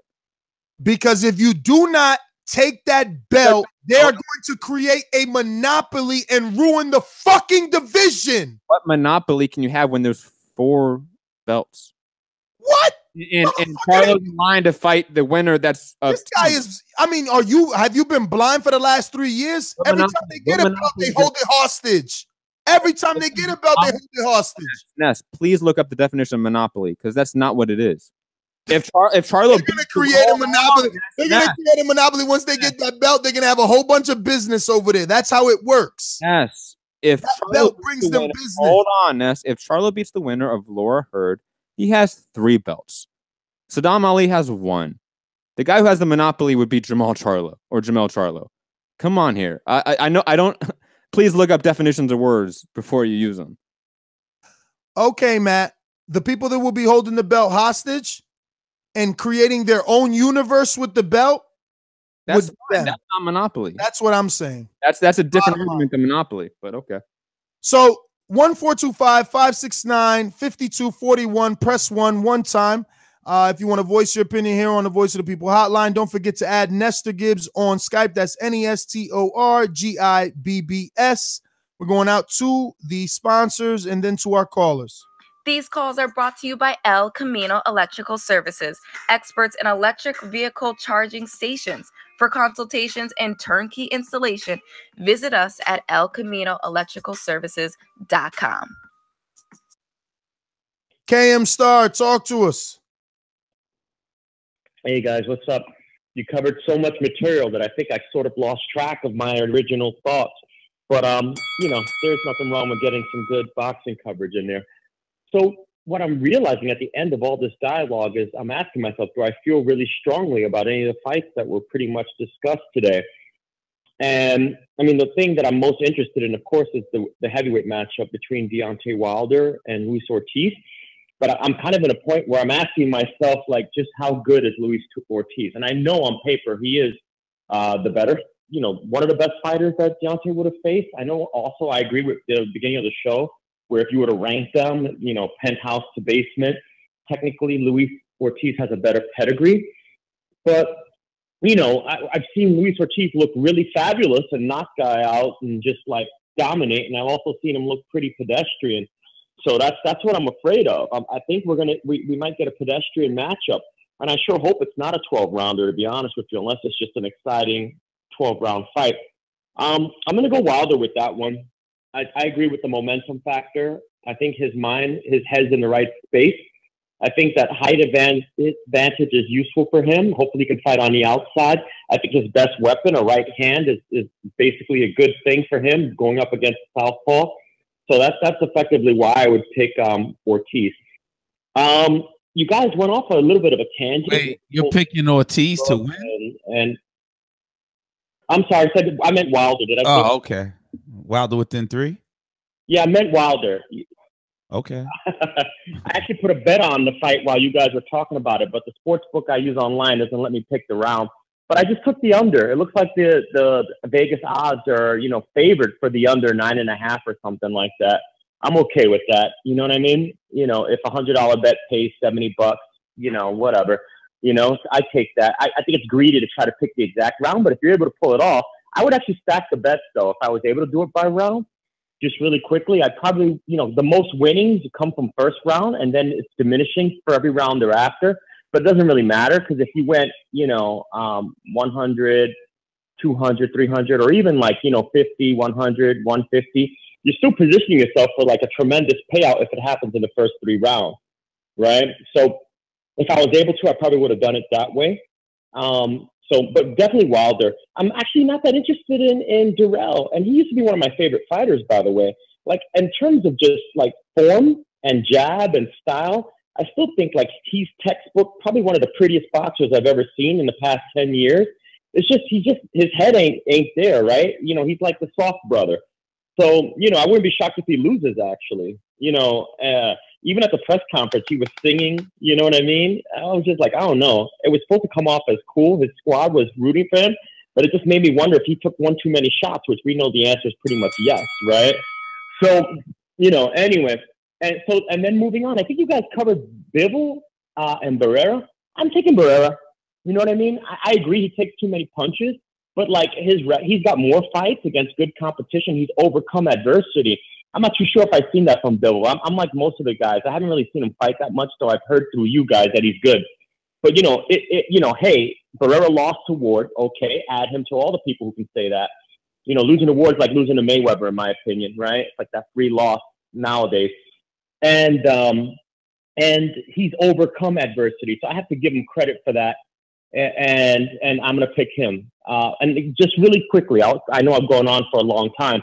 This thing with Saddam Ali and Kell Brook and the Hotchkiss thing, you know, I guess I don't really care, but I like Kell Brook, so I'm not against it. But the reality is that if we really wanted to be objective, neither one of these two guys is a real competitor at 154. And if Kell Brook gets the belt, it's really just because he's going to make some money off it. Saddam Ali will get some money off that fight. It's a good fight for the fighters if you like them and you want them to make a living boxing. It's not a good fight if it's like for what does it mean for the division. I think right now that division is owned by the Charlos, right? Or the Charlo who's still in it. I never can tell if it's Jermell or Jamal. I mean, it's his division. I'm not too sure who else he has to beat besides Lara, maybe potentially Andrade to establish that.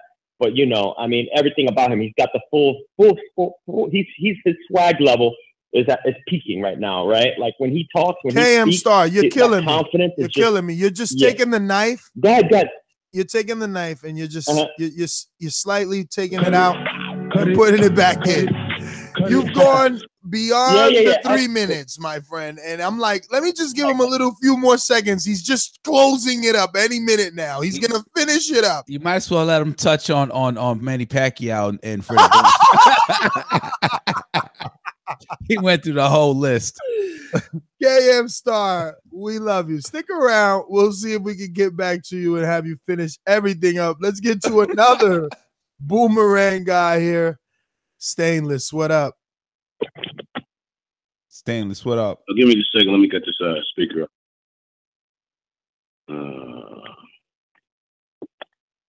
Sorry, I just need to take it off speaker. Well, L, you already know what's up.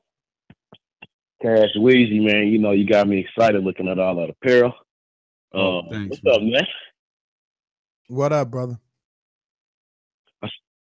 Thank you for that personal link for that Wilder one face, one man, one champion. Man, brothers, y'all did y'all thing on there, man. I mean, Ness can tell you itself because I blew his phone up for the first half of the day yesterday because I was off all day. Y'all did y'all fucking thing, man. Y'all need to be going to Showtime or HBO, ESPN. Like, look, man, this is what y'all need because that shit got me hyped. Just not about the Wilder Ortiz fight. I mean, I'm sorry, Matt. What up, Matt? What up, man? My interview got me hyped. I watch it over and over. My Wilder video, you saw it. I watch it over and over. It gets me hyped. I did. I've only watched it once. I just started my new job. It's like a 5 to 1. So I'm like live wire right now. I'm about to go to bed in a little bit. But yeah, man, I shared that link with plenty of people. You know what I'm saying? That was dope, man. But getting on to these fights, man, you know me, man, Team USA all the way. So I'm going with Wilder. I'm not trying to pick around, but I do think it'll be by KO. I'm happy to hear that the Spence Ocampo fight is official. You know, like it's what up? Yo, as my brother, how crazy is it to pick round 1? It's not crazy at all, I don't think. It's not that crazy, man. You know what I'm saying? Like, to me, like, it's really not that crazy, man. Like, I believe in that cat because he believes in himself. You know what I'm saying? And the first fight I saw Wilder in was when he fought Stavern, you know, and everybody questioned was, you know what I'm saying, did he really have that power? And yeah, he had to go that whole 12 rounds with Stavern, but I saw a lot of wrinkles in Wilder's game, and that people don't really want to give him credit for. You know what I'm saying? Like, that guy's quick to draw back and punch. You know what I'm saying? Like, with all that power, man. You know what I'm saying? Like, and it wouldn't really surprise me for him to knock somebody out in the first round.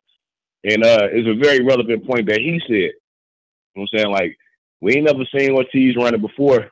You know what I'm saying? But now this cat on the track, like. But me, myself, I would think, you know what I'm saying, just being rational, I would say probably about the 4th or 5th round. You know what I'm saying? I don't think it'll be as bad as that Gerald Washington knockout was last year. But I do think it'll be a pretty rough knockout. Now, since this is my first one, you know what I'm saying, as I always say, please make sure that you push the thumbs up button and share this in every episode of the Boxing Voice podcast. If you ain't on Patreon, man, you bullshitting. That's how I'm saying it from now on. It ain't get on Patreon. If you're not on Patreon, you bullshit. Get your money up. That's what you need to do. You need to have a Keith Thurman year. This need to be a give back year for you so you can get back on Patreon and support this motherfucking podcast, man. Stainless, you sort of I'm ready to talk again, man. Stainless, you sort of behind the scenes at Dreamland. Say what? You sort of behind the scene at Dreamland on Patreon. I didn't, man. You didn't. So you bullshit. I did. Like I said. No, like I said, I just started this new job, man. So now I'm working 5 a.m. to 1 p.m. and I ain't did that shit since I was like early 20s, and I just turned 40 last week. So you go to sleep. Man, so I'm really trying to like, what up? Happy belated birthday. Give him a round of applause. He touched 40. He touched 40. Ness, hit that round of applause button. Come on, Matt. Come on. 40. Fucking Matt Young over here dropping booze on 40. It ain't his fault, man. Yo, 40, come on, you getting booed. Hey, it ain't his fault, man. You know what I'm saying?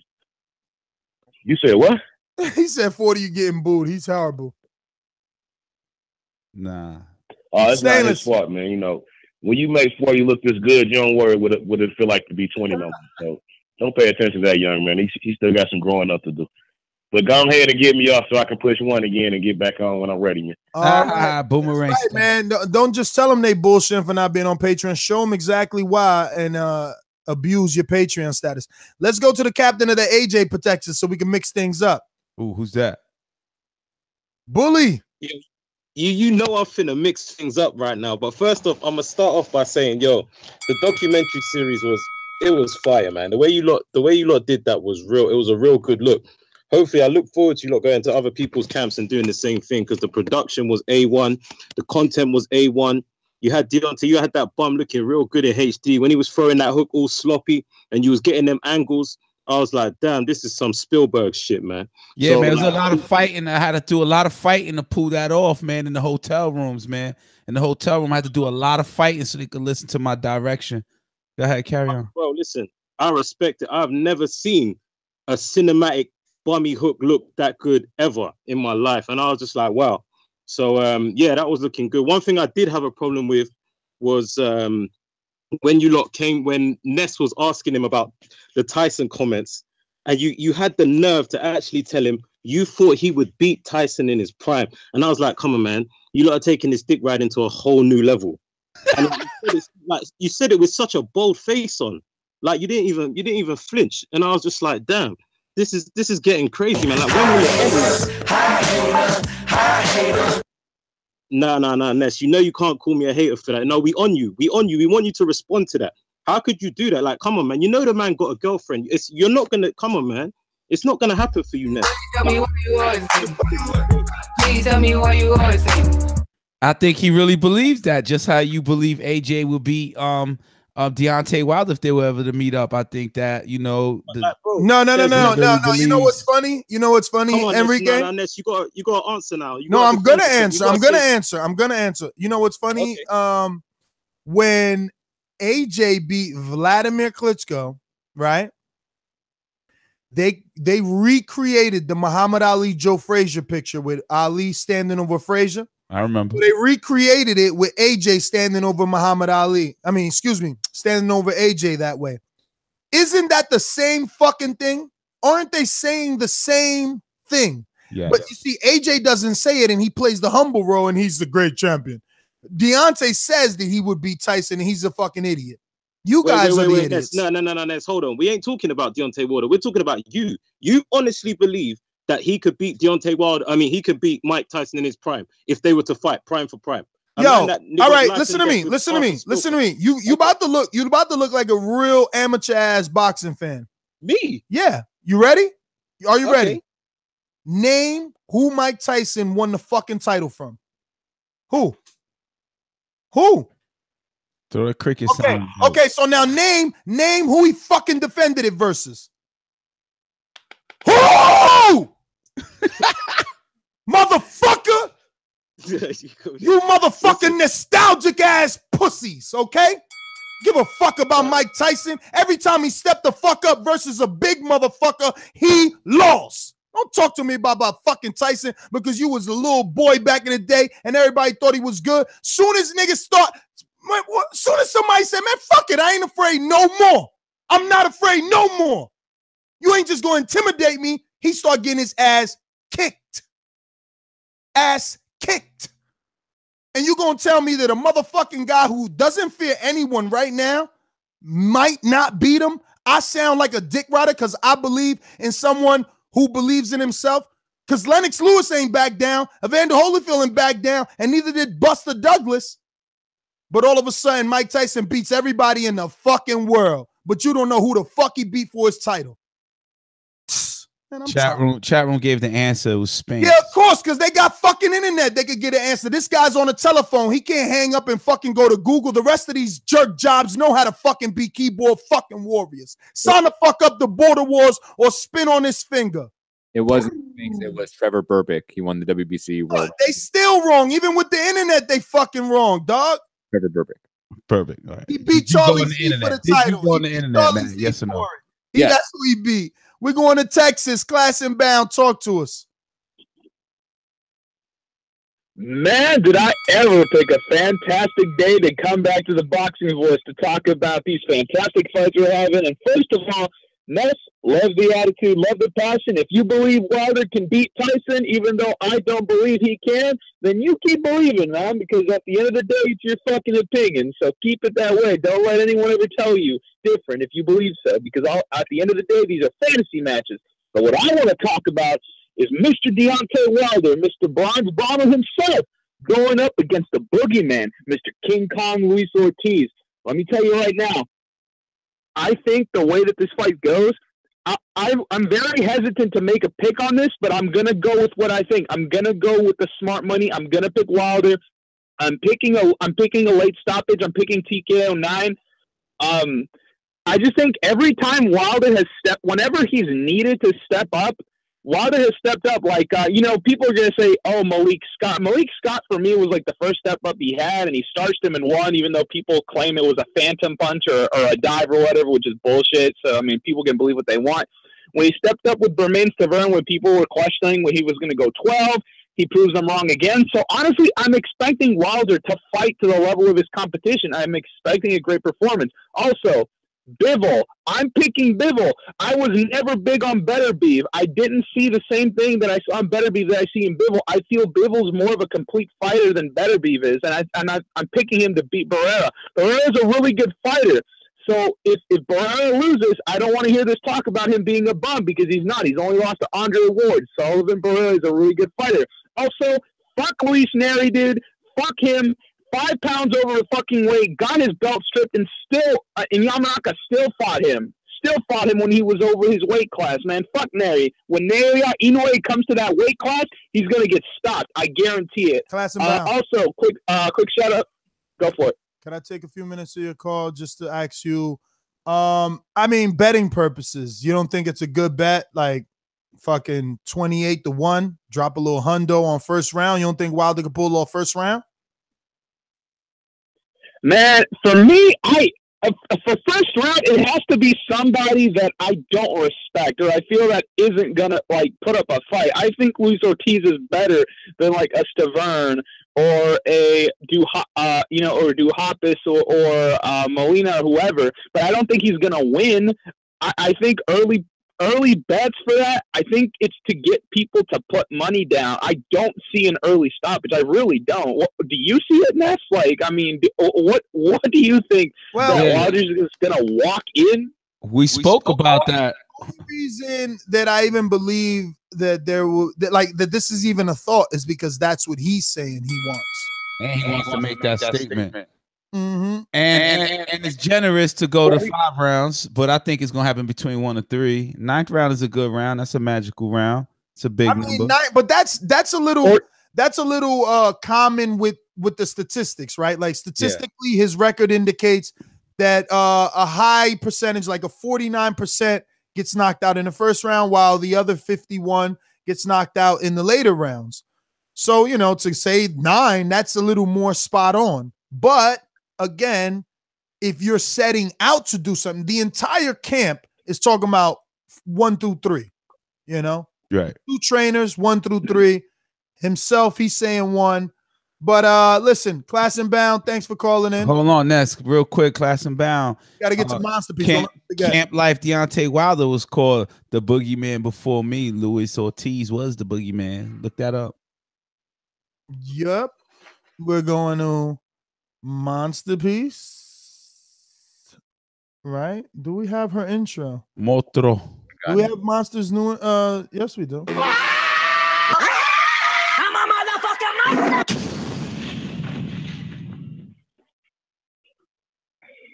One face, one name, one title, WBC champion. Hey guys, what's going on? You got it wrong, by the way, the order of it, but it's okay.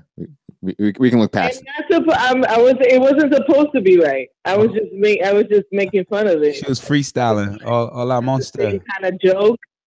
She freestyling. Yeah, I never seen Kevin Hart stand up. He does one thing like one name. Whatever. No, never mind. I don't think anybody's seen Kevin Hart stand up. But anyways. I did. But only the whole world, but okay. Oh, you have? So you know what I'm talking about, right? Exactly. Yeah. Yeah. What's going on, Ness? You're right. Because I want to make a quick point. I just want to know if you're cooled down, because it is about Mike Tyson. You can make all the points you want.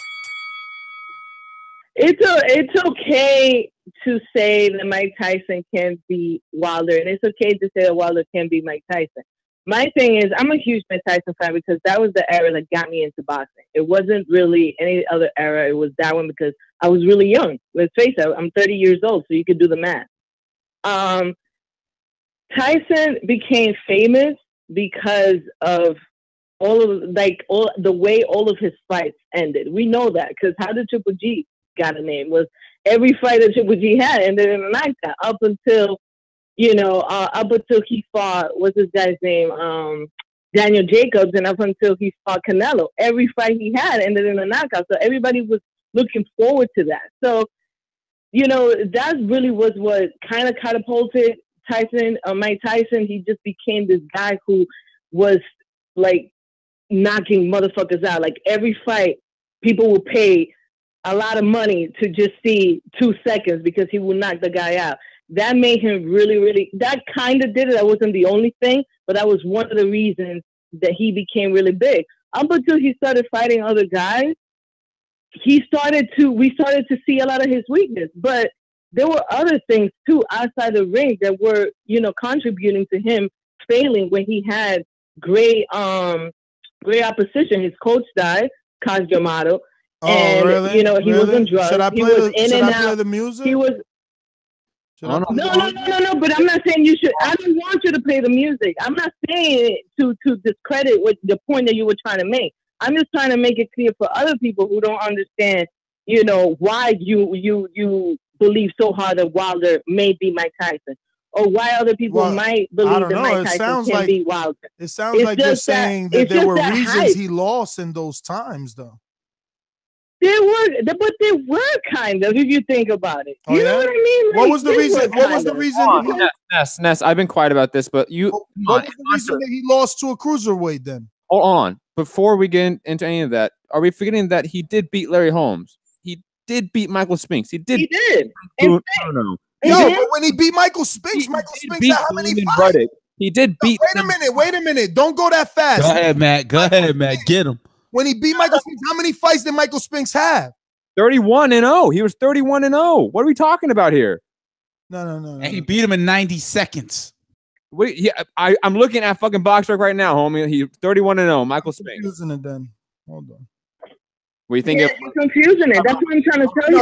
It don't matter. He still lost to a cruiserweight. He still. Can you see? All right. So can you see fucking whoever wins this tournament moving up and beating AJ or Wilder or Tyson Fury? Can you see that? No, because these are super heavyweights. These are super heavy. Mike Tyson is shorter than me, girl. He's shorter than me. Let me tell you this too. Holyfield beat Mike Tyson after Mike Tyson came out of jail. So Mike Tyson wasn't even in the right mindset, let alone in the right. Like, let's be really. And then he bought his ear off. I gotta go with you. All right. Buster Douglas beat Tyson before he went to jail. That was literally. Hold on, Enrique. That was literally the first fight after his trainer died, and that trainer was his surrogate father since he was 14 years old. No. Then Matt. What you're doing is what. Listen. What you're doing is what you and I both use on this show. The phrase a lot. We could pick apart anyone's resume. Absolutely. You can make an excuse for Mike Tyson all you want, but all I know is that right now no one is gonna pick Usyk or Gassiev to beat Wilder, Fury, or Joshua. We're not talking about Usyk. We're talking about Mike Tyson. Mike Tyson beat some fucking heavyweights. But with that same logic, Wilder could also beat Mike Tyson, right? With that, with that same logic, we could also pick apart Wilder's resume, right? Absolutely. But at the end of the day, I see your point, and I see other people's point. But anyways, that's not what I call it. It will be a big, tough fight, man. Mike Tyson was like Michael Jackson on the street, man. What happened? I said it would be a tough fight. I wouldn't give it easy to Deontay Wilder. And Mike Tyson was a huge star. He was like Michael Jackson on the street. So you can't just go like, yo, everybody out. Exactly. No. He was a huge star. He was a huge star because Don King was a real promoter. Don King was a real promoter.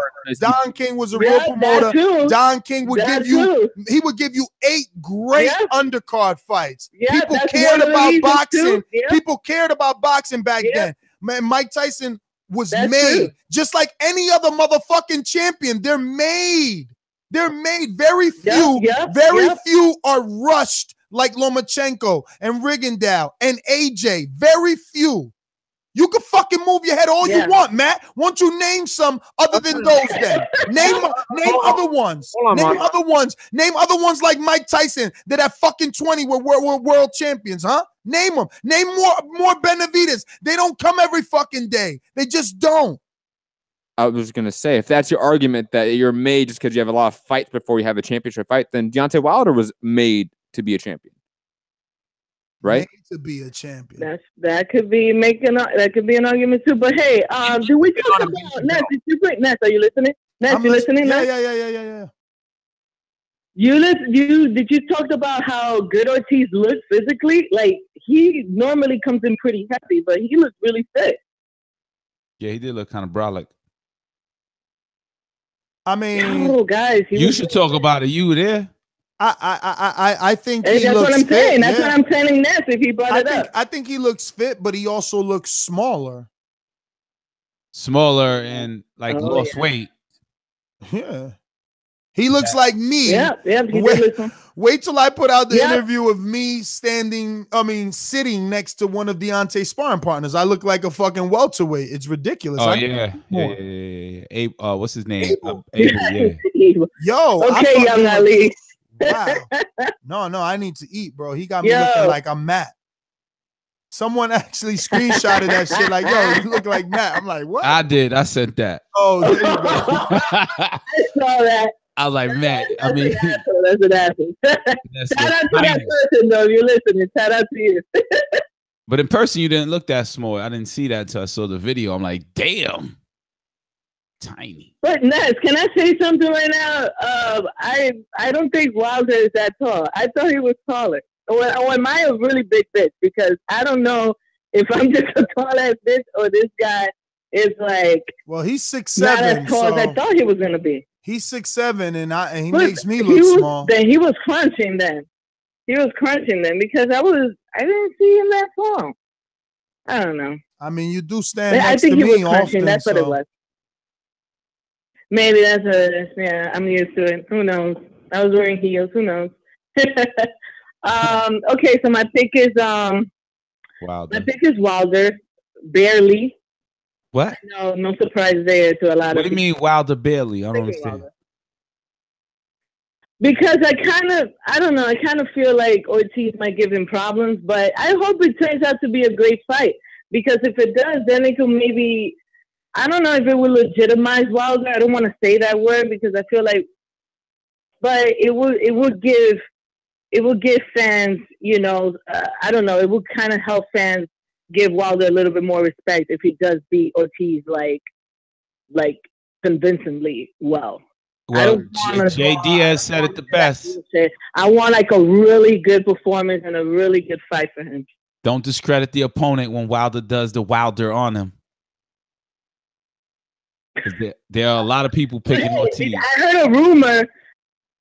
a motherfucking rumor that Ortiz fucking hand is broken. Did you hear that? Did any of you guys heard it? I saw it. I saw him wearing black gloves. Yeah, I want to know when you people say I heard a rumor. Where they see it. Say that. When you say that. on IG and on YouTube. In 2018, what does I heard a rumor mean? I saw it on the internet. I saw it on that's what people are saying. No, but you said you heard it. Explain what's that mean. Where'd you pick that news up?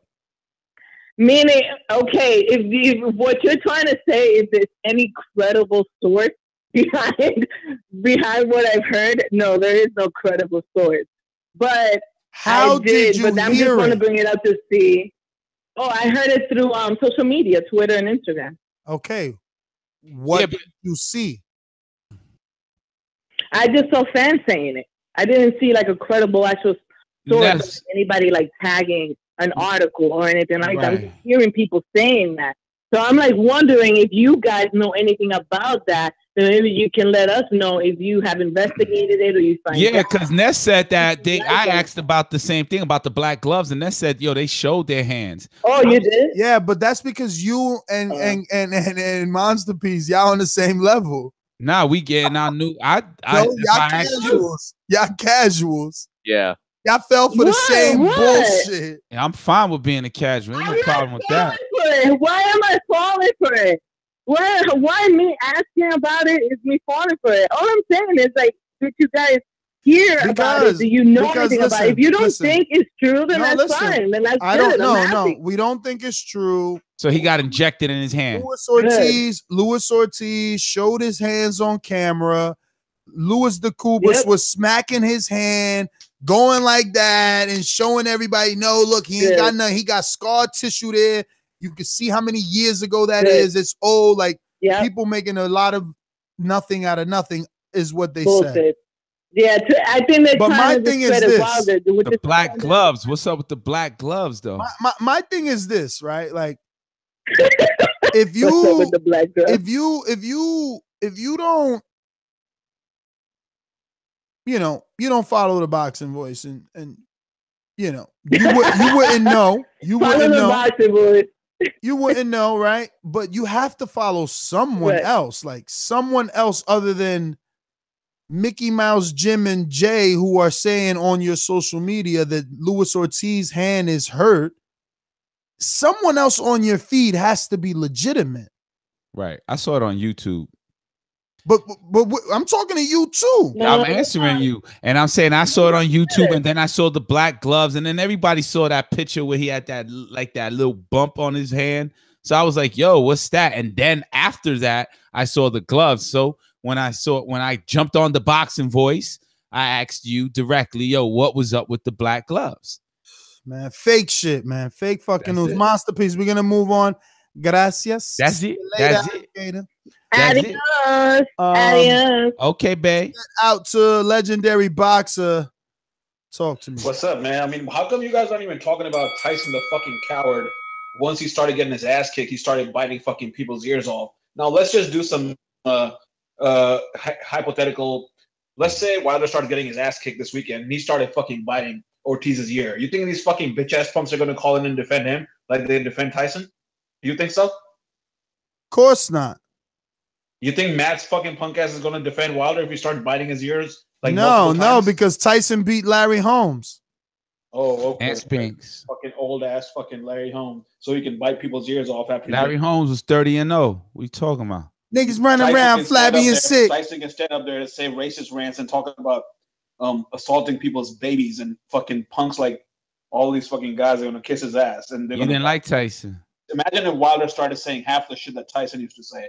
He would be great. Imagine if Wilder said, "I want to eat your kids." He should say that. I thought he would say something like that to AJ. I'm gonna rip your heart out. I'm gonna slam it on the floor, and I'm gonna go to UK. Nothing. That's nothing. Tyson was talking about people's kids and people's families and people's race. He didn't. AJ is the one who called white people inferior. So you need to check your facts, casual. Yeah. Tyson would tell a female reporter, "Don't look at me. Don't look at me. You want me? Only thing I do with women is I fuck them." Yo, come on, Tyson was off the rocker. Right. Yeah. Off the rocker. I think the worst thing he ever did was bite Holyfield, because he was getting his ass humiliated. He was getting schooled like a little fucking boy. And he was follow Mike Tyson on IG. Oh man, he had to bite his ear. Yeah, but that was a different Mike, man. He's medicated now. Oh, okay. That's the new Mike now. That was a crackhead Mike. That's the new Mike, like the new Oscar. Okay. Nah, that was the vicious Mike Tyson, the ferocious Mike Tyson that would have gave AJ a problem, and you would have tuned in to watch the fight. So stop it. He's just a Mike Tyson hater. AJ, who the fuck is AJ? Shut the fuck, man. Fuck Deontay Wilder. That's what I meant to say. He wants to fight Gerald Miller. Matt's afraid of you, legendary boxer. Legendary boxer. Matt's afraid of you. What's your IG so I can see if you're overweight? What am I afraid of? What am I afraid of? What has this guy said that's I'm afraid of that official debate he bringing? Nah, he's just bringing the personalities. Boxing. He ripped your Tyson theory up in They Yale. don't go to Yale. They're not Ivy League students scouted at in freaking Ivy Leagues. These guys are picked up from gyms. They're street people who then become rich and famous and spotlights on them. And they are that personality. They're not going to freaking go to Yale and have doctrines and then scout it in the schoolyard. So shut up, legendary boxer.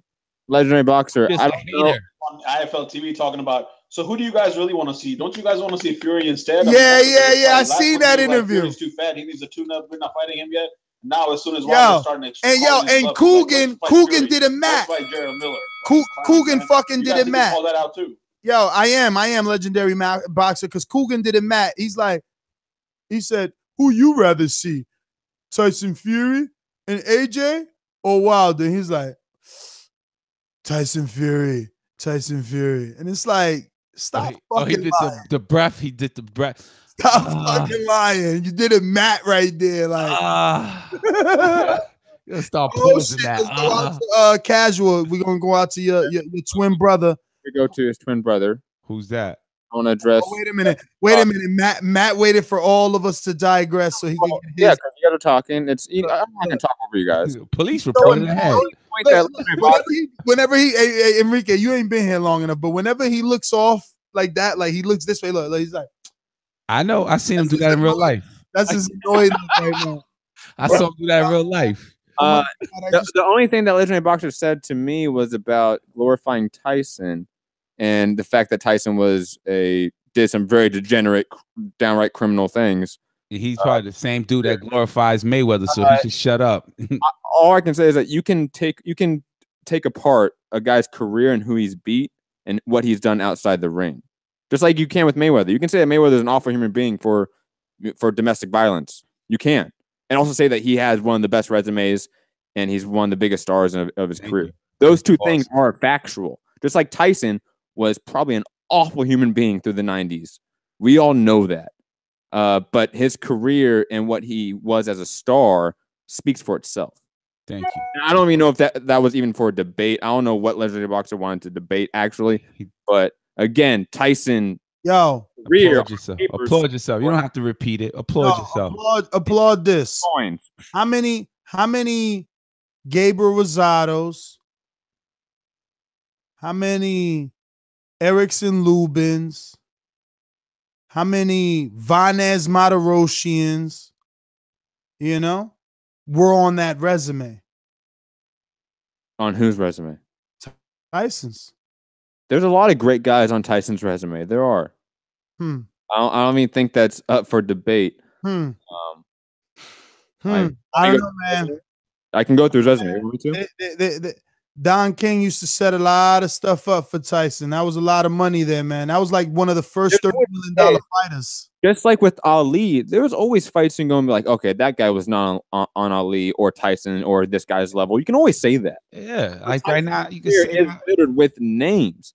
He may not be a top 5 heavyweight of all time. I don't think anyone's saying that. Welcome to the Mike Tyson Show. Come in, call, voice your opinion. 425-569-52. Mike gonna call out, your word is born next. Word is born. My 3-0 will knock you out. 3-0. My 3-0. Yeah. I tell you what knocked Tyson out, that motherfucking what was those little fake Back to the Future boards? He fell in his oh yeah. I forgot about that shit. The hoverboard. That shit went viral. Yo, legendary boxer still coming at you in the chat. Like, fun fact, Abner Mars made more money in his last fight than the whole Superfly card combined. Why is he hating on the poor Superfly card? And how's that coming at me? I don't understand. Well, no, that he's like a PBC guy. Not necessarily a PBC guy. He just tries to defend PBC because there's a double standard with HBO. That is a very narrow-minded way to think about the sport. Well, I don't think he's thinking about it that way. He just chooses to defend PBC. I think it should be a double standard. You should be able to criticize every promoter and every network. True. But if he feels an abundance of criticism towards one way. There may be a double standard towards trying to balance it. There may be a double standard towards PBC, but again, if you are staunchly that guy and that's always what you can debate for, just like with Alex Lemon for Top Rank, you're naturally going to have a bias towards that. You're naturally not going to critique that thing that you campaign for the most the same way you critique other things. It's just natural. Well, we'll go out to West Africa. West Africa. Muhammad, what's up? Yo, what's up? Muhammad from Wakanda. Oh, shit. Wakanda forever. Yes, sir. Yes, sir. So I'm really excited about the big heavyweight fight. But I don't understand why everybody's, giving Wilder an easy win.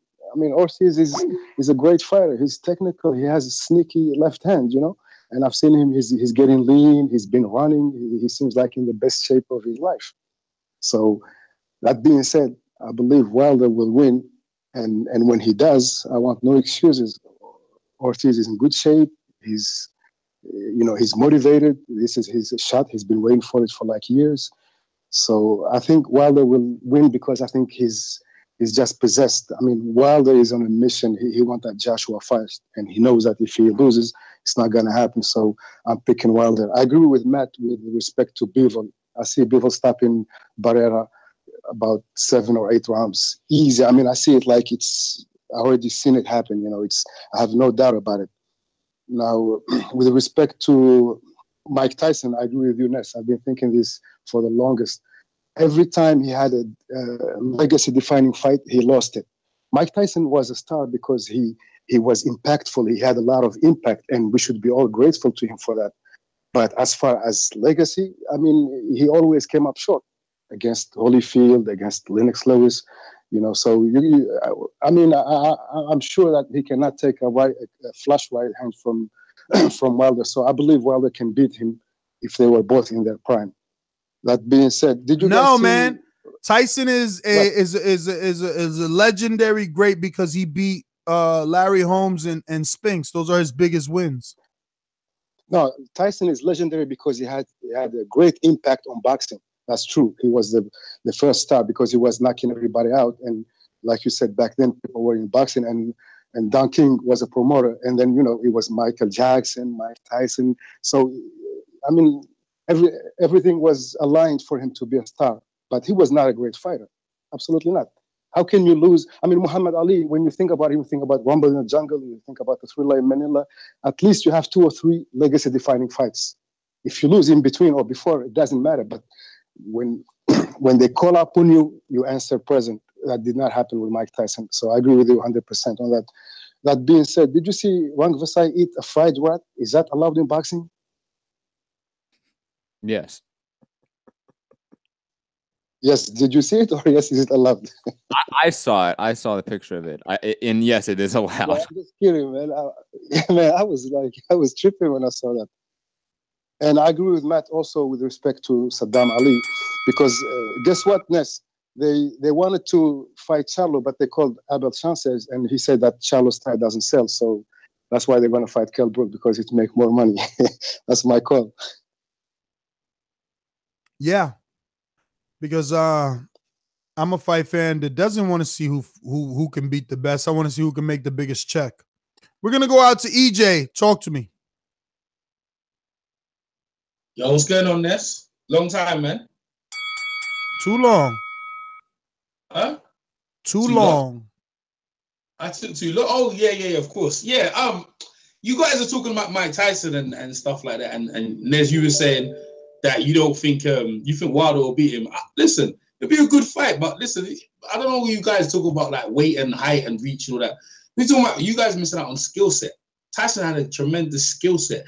He was built to make tall guys miss him. When he started slacking off, and I agree with one of you guys mentioned before, is when he started getting into stuff like drugs and whatever, and he started slipping. But like, if they fought in their prime, Wilder knows who'd be in a fight. I'm not gonna lie to you, because people think Wilder's rubbish. Wilder's very good. Wilder's very good. He hits very hard, but like normally most people would think Mike Tyson win, but it'll be a very close fight, especially for the first early rounds, man. And Wilder can crack though, but I'll give it to Tyson, but I ain't gonna discredit Wilder in the sake of the bum. I'm gonna go Wilder on points. Probably I'm the first one tonight to pick him on points. I think it's gonna be a very cautious fight. Wilder hasn't been in the ring for a while, nor is Ortiz, so they're gonna take their time. When they start throwing bombs, it's gonna be like a chess match. Don't be surprised if it goes points. I got Wilder going on points, and it should be a great fight, man. And Wilder, it depends on how Wilder wins. If Wilder wins by knockout, like you would win, then you want the Joshua fight. But this is Wilder's first opponent that hits hard and has actually got a longer reach than him as well. So it's going to be very competitive, man. And also with the UK fans about AJ, man, you can flame AJ. AJ ain't fighting the best of competition, but none of them are. Tyson Fury's a bum. Like, what's Tyson Fury doing? He gave up his Red magazine, didn't even put up a fight. So, you know, no one's really trying to dare to be great. But Wilder right now is fighting the most dangerous man in the division. So you got to give up to him and give him his props. The UK first and foremost, I give him his props. And at the end of the day, that's what it's about. And obviously you move on to AJ and Parker, which most people think AJ should win the fight. But it should be a great fight. And I wait for you, Mr. Nestor Gibbs, to come to the UK if that fight is in the UK. So, no, I'm going to be there. I'll be there. I'll be there.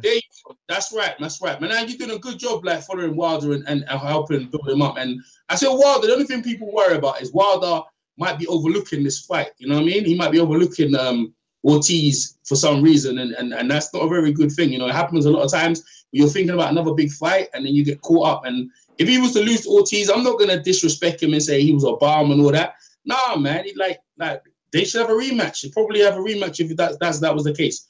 That's all I got to say. Thanks you very much, and I'll catch you guys another time. Wilder addressed that too. He's not looking over him. He's window shopping, as he called it. They're looking through him. Yeah, he said, I'm looking I'm through not looking at you dudes. I'm looking past you. And we're going back to Stainless from Nashville with that boomerang. If you don't know what boomerang is, definitely go to patreon.com/theboxingvoice to find out all these extra perks and hours and hours of extra boxing content. Check that out. Stainless. Yo, first off,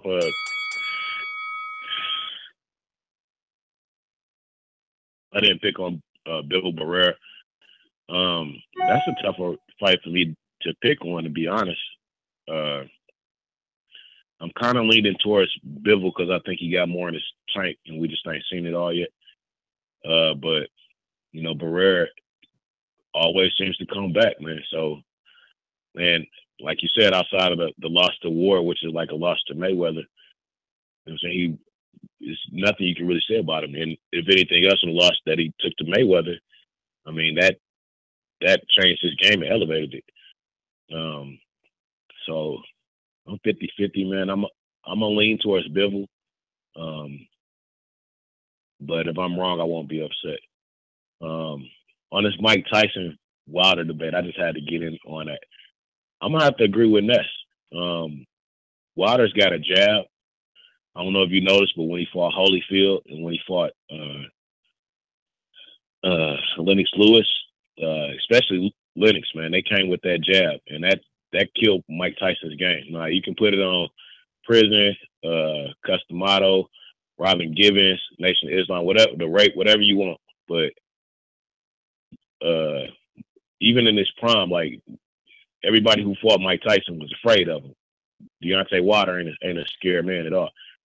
So, like, he'd already beat everybody before they even got in the ring with him. So they plan had already went out the door before they got hit, and they had to come up with a new plan. So, yeah, I think Deontay Wilder, I mean, he doesn't have the best jab, but he definitely uses it. He's got a strong right and a sneaky left uppercut, and a sneaky right uppercut too. So, yeah, I think Wilder might have got him. And that's pretty much all I got on that. But I do gotta say on that, did you ever figure out who produced that one track on that on the second? We gotta ask Mickey. We gotta get that info. We gotta get that info from Mickey. But Mickey's listening. Mickey, he wants to know who produced that deadly track. Yeah, man. Shit. If you got his number, text him my number, man. Tell him, Mickey text me, because I love to get a hold of that, man. You need WhatsApp to get the Mickey text. Yeah, you're gonna need WhatsApp or iPhone. Yep. I got WhatsApp. But it's that deadly, you know what I'm saying? Like when I heard that shit, man, like that shit just like set everything off, bro. Like it was like, yeah, like I'm so like Ness, you know, I done said this like 3-4 times since yesterday, but man, y'all should really consider hitting up one of these major stations with this boxing shit and pitch that shit to them, man, because that shit, I don't want to say it like that, but it was better than what's the Showtime All Access. I don't know. Some people, I had some 24/7, critiques, man. I had some critiques. Some people said it was missing narration, like we needed to have a narrator, but that's probably because that's what they're used to with HBO and All Access. I think, well, yeah, I felt like it didn't because it made it more personal. You know what I'm saying? Like it almost made me feel like I was there because there wasn't somebody narrating to take me out of it. You know what I'm saying? It was just, you know what I'm saying, like a back and forth, not just between like y'all and Deontay, but the entire camp. You know what I'm saying? Like when y'all got to talk about what songs y'all, you know what I'm saying, y'all make babies to or practice with. You know what I'm saying? Oh yeah. Like you could see it just broke into a, you know what I'm saying, it just broke into a natural ass conversation, which made me think. Yo, like, Matt found the name of the DJ. You know what I'm saying? Like, it put me in that motherfucker. Matt found the name of the producer for you, Stans. He's gonna text it to you because he ain't gonna be able to pronounce it. Let me get to some other callers, my friend. We're going out to Alex in Cuba, but in Canada. What up? You know, he Ortiz love. What up, Ness? What's going on, man? Alex. I was saying this.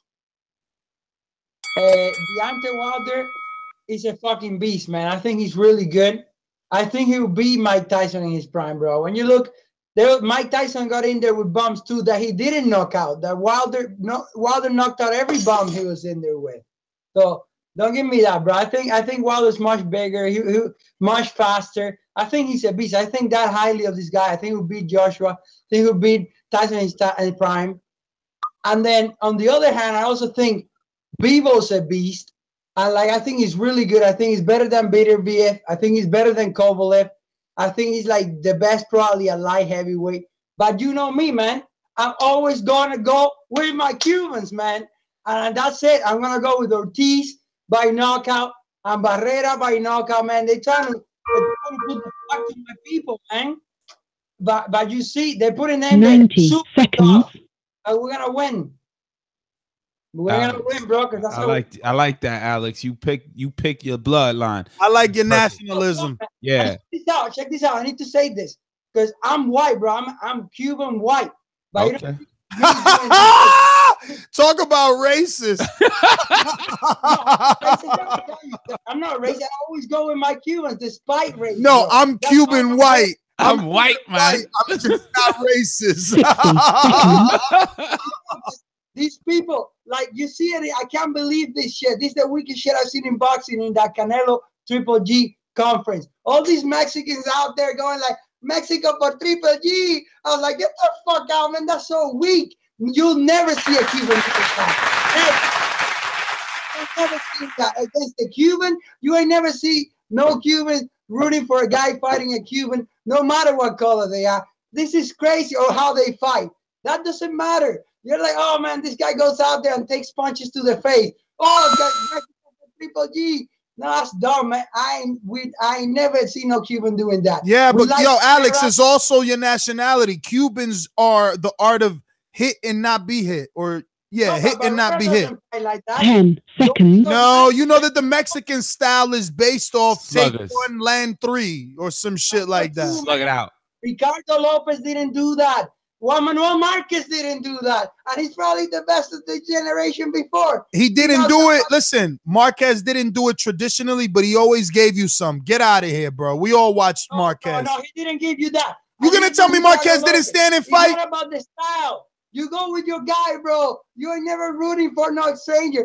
Puerto Ricans don't do that either. They go with the Puerto Rican guy. That's true. What is this? This is weak. We don't do that. You go for your guy, man. Yes! You know what though? Mexico's huge, man, and Triple G promoted himself as the Mexican style, so he got some lovers. Don't fall for that. What I'm trying to say is you're weak if you fall for that. Yo, I don't care. What is that Cuban style? Who's Cuban style then? You're saying Canelo fought Cuban style against Triple G in the first fight because he boxed and like moved around? Is that Cuban style? Nah, No, that's Floyd. According to Abel Sanchez, that's Floyd Mayweather style. Alex, it's a pleasure, brother. Thanks for calling in. So, on the Triple G Canelo press conference and the Mexicans supporting Triple G at that press conference, you have to remember that was in L.A. L.A. is a Triple G hometown area. Yeah, but it's also a Mexican area, bro. Yeah, but it's not Mexican like it. Mexican American is different than Mexican. It just is. There is a difference too, especially generational difference. There is. You may know more than me, but I always think of it as like, yo, Mexico, Latin people, they support their Latin people 100%. LA people ride with LA. Hold on. Let me finish this. LA people ride with LA brands. Triple G has been synonymous with the Dodgers. Has been synonymous with other LA brands now. Who gives a fuck? I care about who's gonna win, and Canelo's gonna win. Bottom fucking line. So all them little flip-flopping pancake ass Mexicans, pancakes flipping, okay? Pancakes because they flipping on Canelo, they gonna be sad. Because Canelo's not gonna fucking lose. Canelo's talking greasy. He's talking real greasy. I mean, I played. He been there before. He lost the fear. He lost the fear of getting hurt. Usted le mintiste. ¿Quién le mintió? Usted le mintió a los fans. Diste a los fans. Los fans. No me hiciste nada. I love it. Estoy hablando a ti, no tú, por tu peleador, porque él está calladito. Yeah. He did definitely make note of the fact that Triple G doesn't say shit. That was fucking hilarious. Because he lets his hands do the talking. No, but that one hand, not two. One. That ain't what Canelo said. So Canelo definitely, man, he ain't losing. Are they coming to New York? No, it's Vegas, man. No, I'm saying coming to New York for like press conference. No, because they're not learning from Floyd. You think they doing a multi-city press conference? Hell no. They sold 1.5 allegedly satisfied million. They think they could do it again just because or maybe they shift the money and budget towards TV ads and making them better, because the first fight was a little bit subpar, I would say, for the promos. Like the promos weren't anything to write home about. Like when you have a great fight, you need to make a great fucking promo. Yo, Matt, but you and I are in the business of digital media, and we know it doesn't take the budget of a New York City press conference. With the budget, I'm not talking about digital. I'm not talking about digital. I'm talking about TV. That's why when you have to digital, it's they had an ESPN commercial. They had Sports Center commercials. What are you talking about? You have to pay for slots and prime time slots that cost money. Oh, you're talking about advertisement. Yeah, you're talking about advertisement on television networks. Advertising. Like we have March Madness coming up. Throwing that all over ESPN or whatever would be really. I'm good. Sure that's going to be there anyway. 30-second promo that's movie quality, not what they did for the first fight. If they put the budget towards that, I'm happy. I don't know. I think the first fight had a real killer promo. I remember. Yeah, it was the green screen. That's all they ever do for every fight. Even the Floyd Mayweather fight, they green screened it. They made something blow up in the background. CG. It's all subpar, in my opinion. Yeah. All right. Well, let's get back to these callers. It's very cookie cutter for promos nowadays. Come on. All right. Well, let's get back to these calls. We can't please everybody. Stainless gave $5. We can't always make Matt happy. That's true. Matt's bitter. I'm usually not happy. That is usually always is like he's always bad, Matt. I'm a hater. That's okay. And it's only 6:30, man, over there, right? So JD, you might have to get Dollar. Did Dollar DiBiase create your intro? You might need to get him to resend that to me. JD. Yeah, he did. You might have to need him to resend that. Message. Yeah, don't have that JD motherfucker. But real quick, shout out to Stainless who says, 5 more. You know what? Here goes 5 more just to get that TBV Studio Fund challenge going. You know what I'm saying? Trying to put us in the studio. But JD, what up? How are you, my friend? Before I even hit the clock, I'm gonna just ask you my personal question. They're giving you $2,800 if you bet 100 on the first round. Is it worth the bet for Wilder? KOing. So light risk. What's the? I mean, when I bet, I bet the odds. Like, what's the odds in it? That's like going to the roulette table. Well, the odds are I mean? He's minus 335. Wilder is.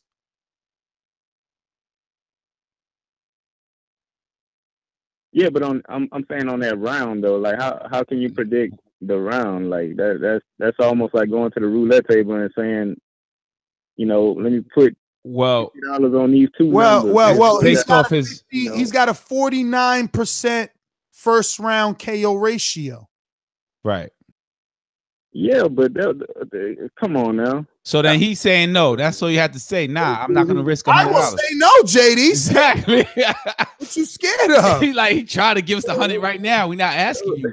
Ain't Luis Ortiz. Stop it. All right. Well, when I come in here, $2,800 richer. And then Saturday night on the live fight chat, like, oh, Matt, we going to Vegas. That's all I'm saying. Third round at least, JD? Third round? I'm gonna tell you why you can get the fuck out of here with that shit. Because Luis Ortiz is winning this fight. Oh, now, yo, JD, listen to this. Just for that, the fucking clock is on. We don't want to talk to you no more. The clock is ticking, my friend. Let me explain. Skill wise, who would you say have more boxing skill? I always go off of skill. I'm consistent with my skill pick. If the fighter is more technically sound, I'm always gonna go that way. Well, Wilder's untraditional. Let me tell you. And powerful. Yo, hold on. Let me get this because the clock started. Yo, secondly, Molina rocked that boy, right? I know y'all remember the boy had the Zab Judah legs. Eric Molina. And if y'all go and look, yeah, Eric Molina had that boy on spaghetti legs. But if you type it in, it's in YouTube. I think it's like top 4 times bronze bomber been rocked or some shit like that. And yo, the boy chin might be questionable. Listen, I'm just saying this. Ortiz is the hardest hitter this dude has faced. Ortiz is accurate, very accurate with his punches. I'm just saying, if he get caught, you selling pipe dreams, man. You selling pipe dreams. You almost convinced me. Maybe Enrique. He almost convinced me. Maybe Enrique ain't. Maybe Enrique ain't as knowledgeable enough to defend, but I sure am. Talk to me about David motherfucking Allen and how he lasted. Did he even get knocked out? Yes, it was a TKO. Well, he lasted too many rounds. Listen. Listen. You remember when Keith Thurman fought? He landed. Bondu, right? Bondu was on. He hit Ortiz too. David Allen did. Okay. Yeah. Okay. And did he rock him? No. The boy chin is solid.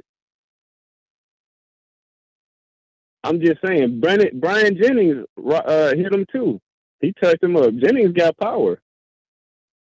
Oh, you know Jennings got power. Oh, Jennings got power. The same guy that couldn't knock out Spielka or Mike Perez. He's got power. Who he knocked out? Actually, JD. Man, who he knocked out? And let's go on the record. Let's go on the record. Let's go on the record in your last 20 seconds and let the listeners know that you always try not to pick the favorite, don't you? This is not the first time you do this on air, is it? I always pick the most skilled guy. I thought Jacobs had the more skill than Triple G. Oh yeah. He could buy hater insurance and then jump on. Let him keep telling on himself. Let him keep telling on himself. Let him keep telling. He picked Jacobs. Real quick.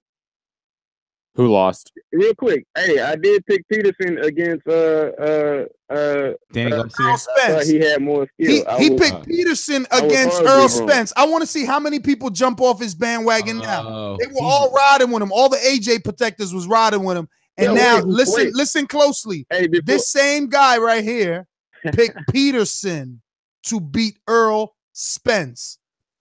This is why I let him go on, because I know that he's known for this. He's known for picking the wild card. Hey, real quick, I gotta say, fuck Abel Sanchez, and I'm out. I'm wishing on a star. Tell me about it.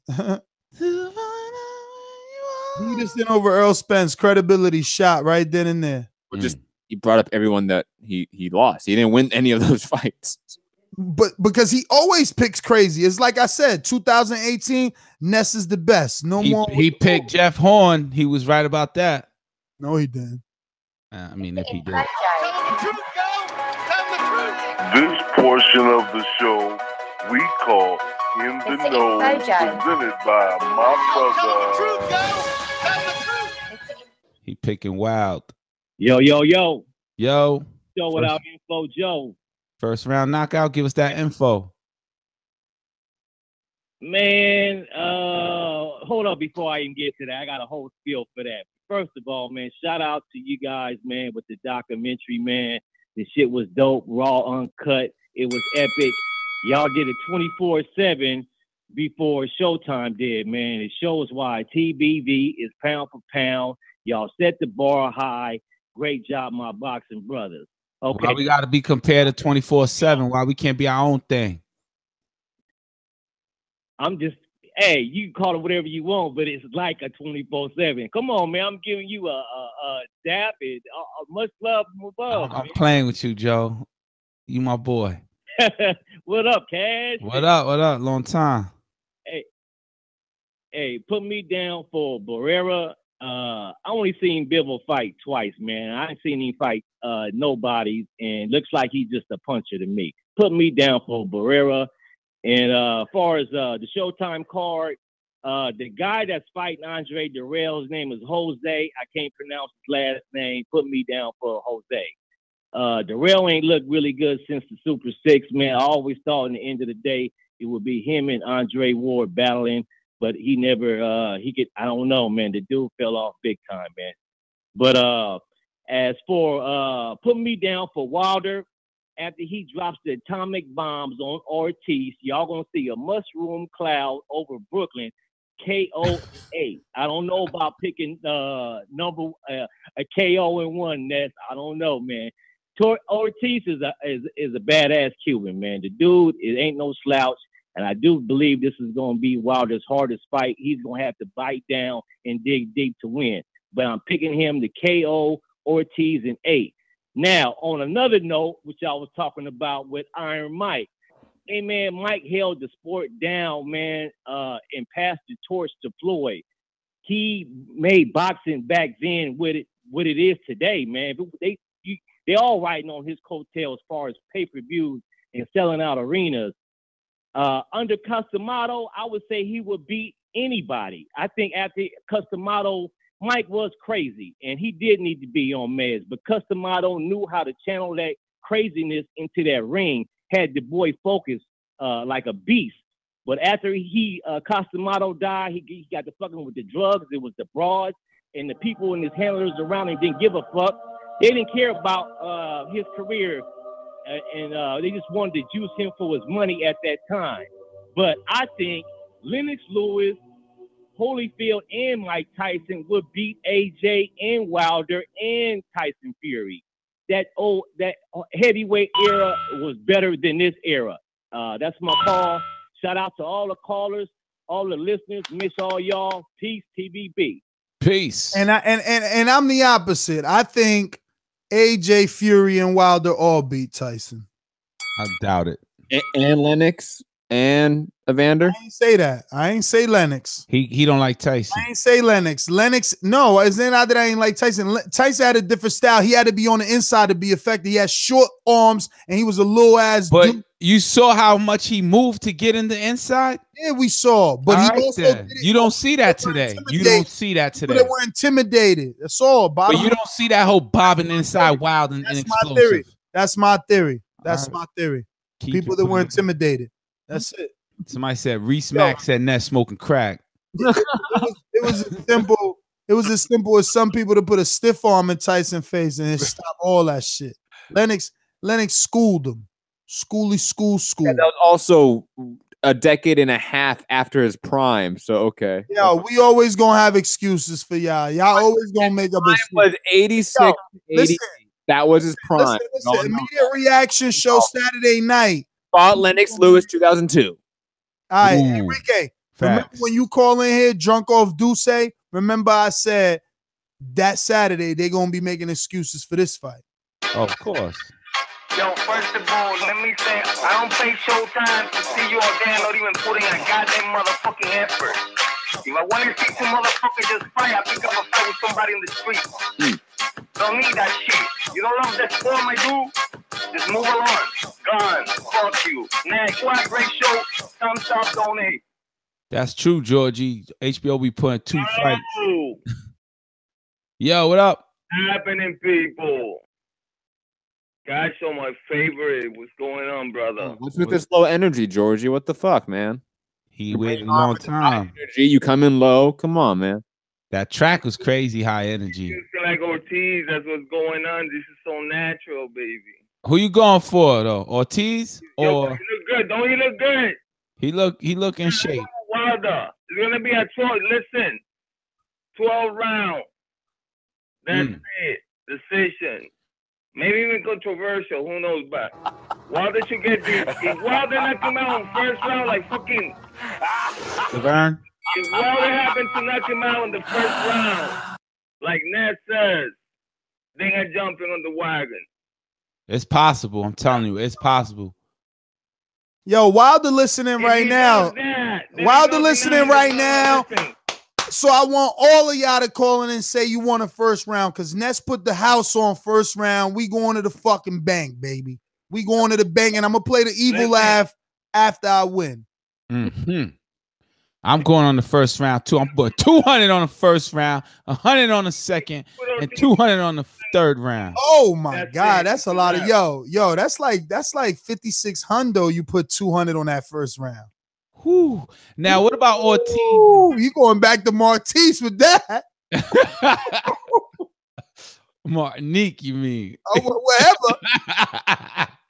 Yo, but what about Ortiz? What's the like if you put 100 on him to win by decision? What you win like? Matt, what you got on the site that would not be named until we announce our relationship? Oh, hold on, let me find it. Let Georgie finish his call and then we can go back. Yeah, Georgie. Go ahead. Georgie, we're gonna start the clock over for you. We're in the Christmas spirit around here. Go, Georgie. Go, Georgie. It's your birthday. Listen, you guys in a great mood, so I'm not gonna talk about the mafias. I'm gonna give you a little break. All right. This is a good fight, dog. This is the best opposition Ortiz I've ever seen.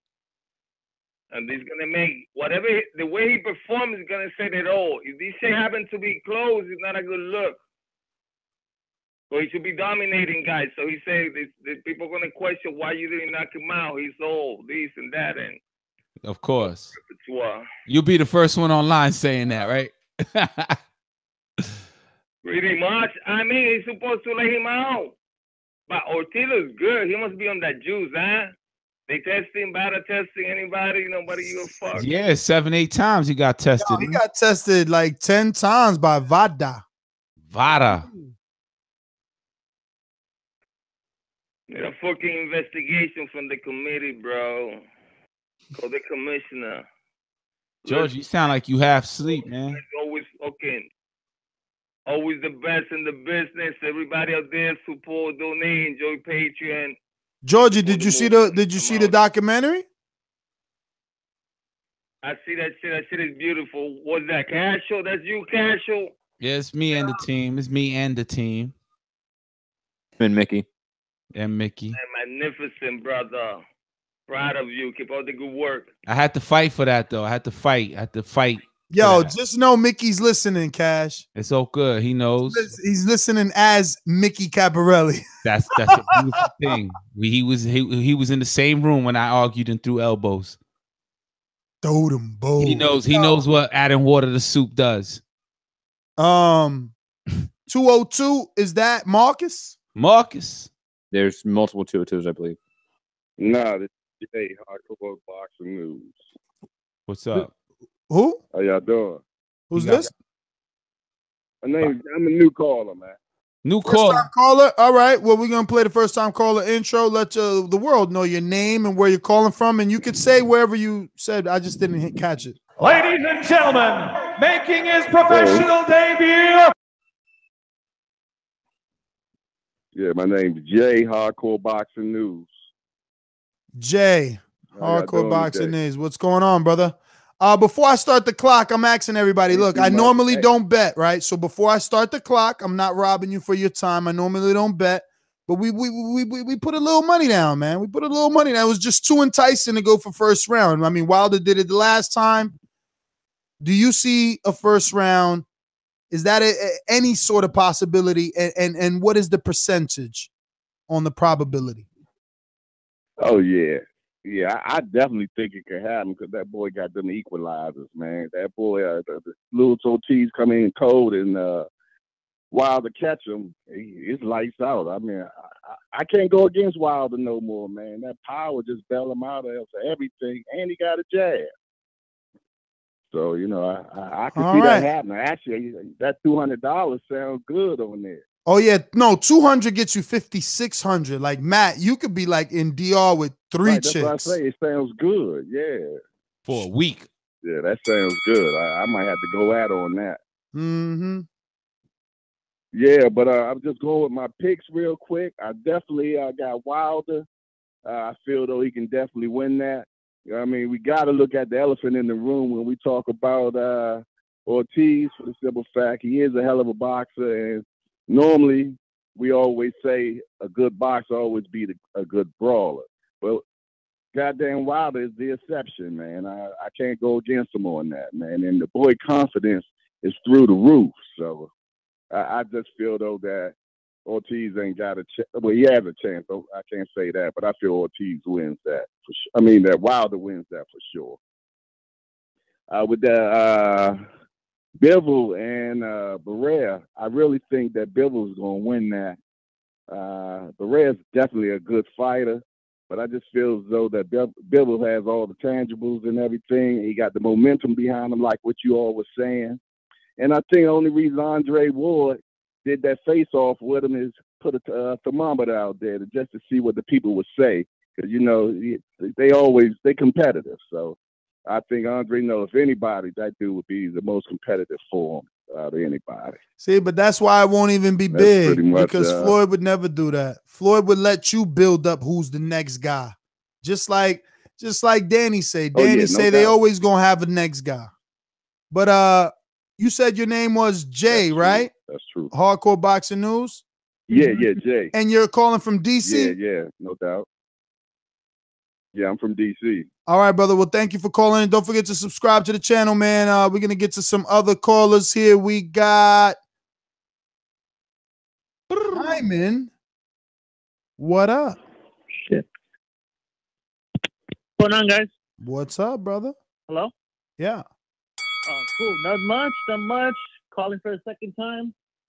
Met Matt at the press conference on Tuesday. Oh, what's up? That's cool. Also, what up, Hyman? Hey, what's up, man? So, real quick, my prediction: I got Wilder winning TKO between round 5 and 6. I think Wilder is pretty good right now, coming off a high from beating out Severn. I think, plus, no one's really asked the question: does Ortiz really have a good chin? Has he been tested yet? Wilder does have some pop, so I have not heard anybody ask that question just yet. Can Ortiz take the punch? So I think it goes in the middle.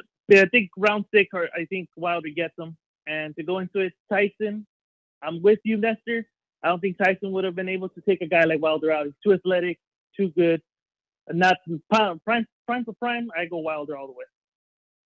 Damn, all the way. Not even like a real quick tough fight for Wilder. No. Crazy. No. I disagree. But go ahead, real quick. You're saying Larry. You guys put Larry Holmes. Larry Holmes was pretty old at the time. Came back. He only came back for the money. Spence? Yes, Spence was good. I mean, Tyson was good for the era he was in. There was really nobody there. And then when the competition finally came up to him, came up short. And we're gonna glorify him for being the baddest man on the planet. Nestor called it out when people got the ball, bucket. Hyman. They stepped up to him. Yeah. Who on Wilder's resume beats like you said, Larry Holmes, Michael Spinks, Frank Bruno, Domin Ruddock? They don't have to. But again, if you're gonna pick apart Tyson's resume, then you have to be objective, and then pick apart Wilder's resume. Listen, Tyson's kryptonite was Wilder's entire being, bro. The height. I'm not talking about who's going to win this fantasy matchup because that's pointless. I'm talking about the arguments being made. If the argument being made is it's all about the resume, then you have to look at the other side's resume too. And the other side's resume does not have the wins of a Tyson. Selective objective. That's what that's called. I wasn't entirely with Tyson's era. Tyson's era was different from the Wilder's era. Can we all agree that Wilder is an athletic specimen right now? There's nobody that is. There's nobody. We haven't seen someone like Deontay Wilder. Have you seen anybody in the '90s that Tyson fought of the caliber of Wilder? Well, the problem is that they're gonna call you a fanboy. Tyson would get picked apart. They're gonna call you a fanboy for saying that he's athletic, and they're gonna say that footwork is shit. You haven't seen a heavyweight today hit a heavy bag the way Tyson hit that heavy bag, bobbing left and right and killing that shit within seconds. So Mike Tyson used to destroy heavyweights, super heavyweights. Lennox Lewis, Lennox Lewis. It's not an easy fight. It's not an easy fight for Wilder to fight Mike Tyson. It would not be an easy fight. Lennox Lewis used Mike Tyson as a heavy bag. The win, the $200, the $2,800 bet would have been towards Mike Tyson. $2,800 on 100. Ness, you need to stop bringing up the Lennox Lewis fight because even though that is one of his legacy defining fights, that was a decade and a half after his prime. The argument is prime versus prime. Prime Tyson was an athletic specimen, was a great technically skilled boxer, and he beat guys that are better than anyone on Wilder's resume until on Saturday. On Saturday, then Wilder has an argument. Listen, the point, like I said when we first ever talked about this topic, I was on the show. I said Wilder was intelligent. I said, me and Matt brought this up. We said how Wilder needs to interject himself with the names of the past.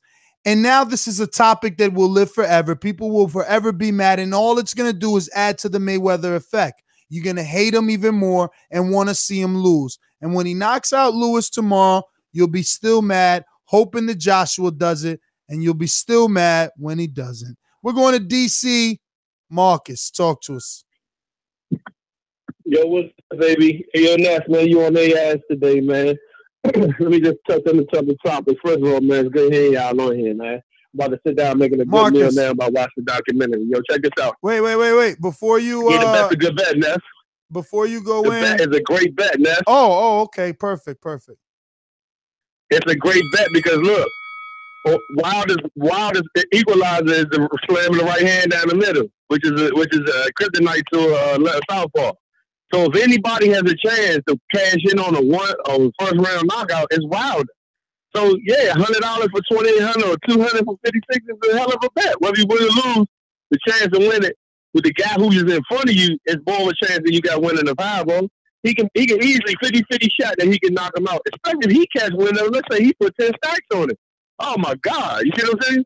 So if he motivated, and that's just what his homeboys might be putting 10 stacks on that. He gonna go in the first round. He might try to. Oh my God, I hope he's listening to the show. And if he don't get it, I'm gonna text him and tell him what's. Yeah, if he don't get it, then he probably get back on what he was going to do anyway. But if he see that right hand down the middle, he should try it in. Fuck it. Breland did it. You know what I'm saying? Superman General. Yo, Matt, gotta get you on this one. You said that Triple G's popularity is just with like Mexican Americans. You must have forgot they took him over to a stadium in Mexico City. Nobody else had ever had the round of applause he had at the soccer game that wasn't no soccer player.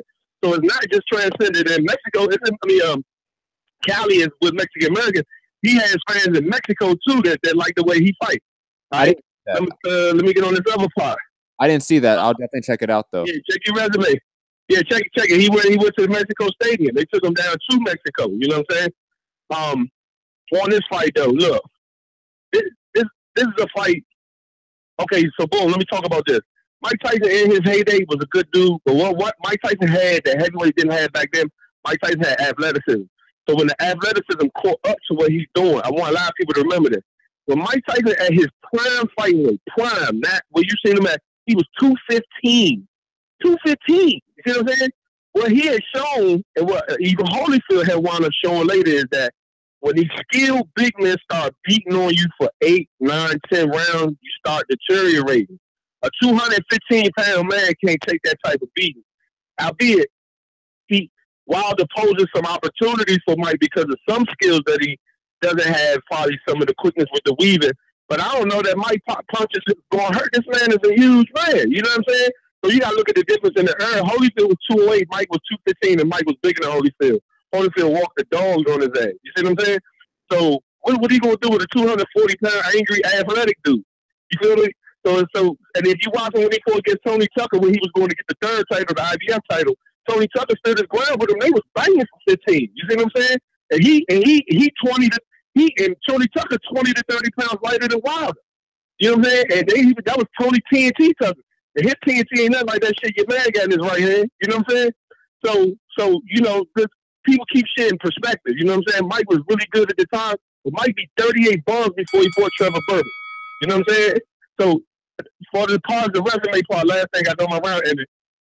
He can't have a resume because this is a resurrection of the heavyweight era. So his legacy, Deontay, all of them is going to be on fighting each other. Parker, Joe, Joshua, Wilder, Fury, and whoever else they get. That's going to be their main 4 or 5 people. Matt knows that's what their resume, and that's what they're going to bring. So hopefully this is the resurgence that they create new heavyweights that come in while they still around. Because Matt, what makes people popular is having an old name to hang on your tag when you're leaving. Those dudes they didn't have anybody who was really reigning in the heavyweight outside of Vladimir. Joshua was the only one that got hold of him.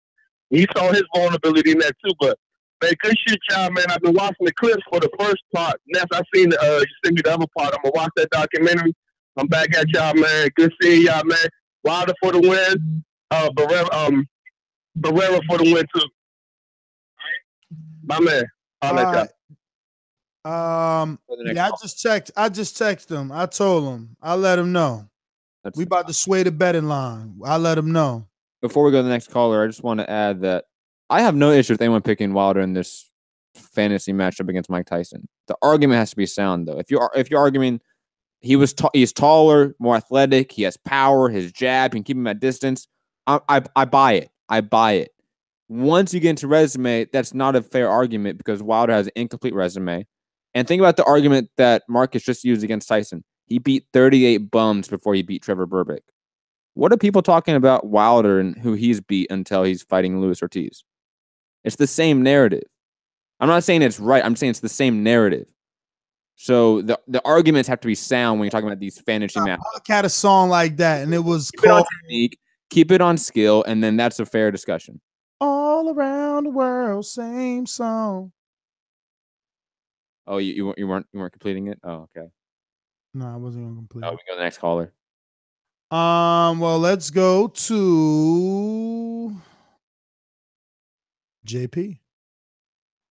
And he's in. I'm gonna have to just go with Wilder Tyson, based on we haven't seen a fighter like Tyson with that type of veracity since. I mean, and you also have to take into account body type. And so around a body type like Tyson, there are some theories built around it. You have guys like a Charles Barkley or a Bo Jackson who have this big lower base, but they're really explosive. And Tyson is cut from that cloth, which is more rare than a tall guy who's using range. And so the explosiveness of Tyson, we just have not seen nothing like it. And even if you look back in the history of the game, there's been nobody that explosive, man. And so you get that at its peak when his mind wasn't all fucked up on coke and bitches. Yeah, I'm taking him against a lot of people to get cleaned up, to get washed out early, knocked out.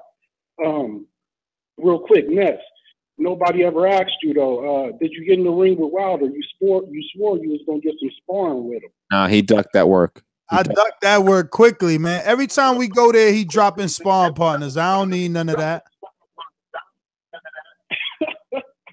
Okay, I love it. Yeah, appreciate the honesty. But yeah, like Wilder, man, people got to understand this guy's been learning on the job this entire time. And so what you see now, him with this fucking juke move looking shit, I believe that's because he's just honed his craft and he's just doing more unorthodox things. For many prior in Wilder's career, you've seen him fight pretty much straight up and down, left, right, using the jab, or just kind of getting wild out there. But I think, I think he's honed his craft, and we got a new Wilder. And Bivol, and yo, what about my bet, man? What about my bet? You gonna just let me lose money? I thought we was family. I'm gonna tell you like this. It looked to me like the best bet of the weekend is Bivol. What's the odds? What is he plus 580 or what is it looked like Sully B minus 280 or something. And I'm like, fuck, how good is Bivol? And why is they projecting such a odds in favor in his regard? Like, I don't understand why we got Bivol getting beaten Sully B so easily, but maybe it's something we don't know. We'll see. One more topic. It's a total insult to Manny Pacquiao to be offered to fight on someone's undercard. And that's just a slap in the face. And I knew Bob was going to giving it to him raw with no Vaseline in the end. But, I just didn't expect him to ask him to step down and fight on the undercard. Real quick, I hear my time. I think it's interesting that Gennady Golovkin's asking Canelo to be more aggressive. That's never been Canelo's style. So what I think it goes back to the strategic, meticulous marketing where they know it's a sentiment out there like Gennady's not hurting people no more. So what they want to do is forecast the aftermath and say, well, it's because Canelo's too defensive. You can't knock a guy out who's not fucking fighting. So I think they're already throwing that cast out there early. Tom Loeffler's been brilliant about his marketing and his strategic moves with this guy the entire time. And I think that's what it is, because he's not going to knock him out and he's not going to hurt him. And after this one, we're not going to want to see a trilogy because it's going to be the same exact shit again. That's my time, guys. Appreciate y'all. Well, thank you for calling in, JP. As always, great call. Great call. We're going out to Dr. Mofongo. Matt says, tell me why Wilder beats a prime 86 Tyson. Breakdown attributes by category. Resume is void, Matt. Wilder has no Spence. Why you say Lennox himself picked Tyson too. Your answer, not me. I'm not the one that's dying and going over the hill for this argument in this debate, Ness. That's you. So you already came out on the show and verbally said you would pick Wilder to beat Tyson in this. I've never said that. I've never said that. You just said it on the show. No, I said that's not what I'm arguing. No, I don't care. All right, but he said it. I said he's beating Ortiz. I never said he's beating Tyson. All right. Well, I mean, Dr. Mofongo, if I haven't given you enough reasons as to why, watch the fights that he lost. It's that simple. Watch the fights that he lost and then put Wilder in his place. See what happens. Mm-hmm. You know, when those bombs start landing. Huh? Mm-hmm. Bomb Squad! Come on, Matt. You know it. I love Wilder. Gentlemen, I'd like to introduce to you a young fella, and he comes from the Magnolia. You got your block on fire, remain in the cheese until the moment you expire. You know what it is. You make nothing out of something, you handle your biz. You know the grind and it's something you Woo! What's good? What's good? Ness, go with the vet, baby. What up? What up? What up? He going down in the third round. He going down in the third round. Ness made the bet. You dig? Who you bet online with, man? I need to find somebody find a good little site to get on. Yo, wait. I'll be right too many times. Wait for like an episode or two. We trying to link up with somebody reputable, you know. So we working on something to offer you guys a spot. That's the whole thing. But right now, yeah, man, they offering 2,800 for every 100 on that first round. Yeah, I got to get on that. I'm gonna find myself when I pull over tonight. I'm gonna find myself. I gotta make that bet. I mean, I look at it, but he got dynamite in that right hand, bro. Stavern went down. I know this ain't no Stavern, but this heavyweight period with power. You know what I'm saying? So it's a good chance he going out in that 3rd round, bro. I mean, that wouldn't be a bad bet. I wouldn't feel like you're throwing 100 a week, you know what I'm saying? But with nah, go ahead and with the Look, with the Tyson situation, bro. We already know what Tyson was back in the gap. You know what I'm saying? I mean, he don't want his family and dig at the same time, bro. that resume, bro. I mean, I get you. He got like two old fighters he had knocked out back. And I was a big Tyson fan, bro, until I got older. And I realized what really was going on, you dig? But I'm still a Tyson fan, bro, but that resume with it cracked up to be, man. He ain't beat nobody. I just like, that shit make you think about Adrian Brown or something like, you know what I'm saying? They handle business with the little class, like the B-level fighters, but just that top level, they just can't get over that hump. Whatever, you know what I'm saying? Whatever outside problems came into play, that's just what happened, you know what I'm saying?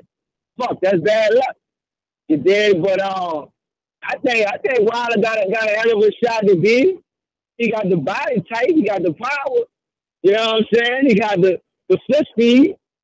So, you know what I'm saying? I think that's a good argument, you know what I'm saying? Look at Klitschko.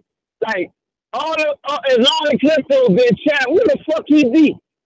I'm gonna let y'all tell me that. Who the fuck Klitschko beat? I mean, I give Klitschko.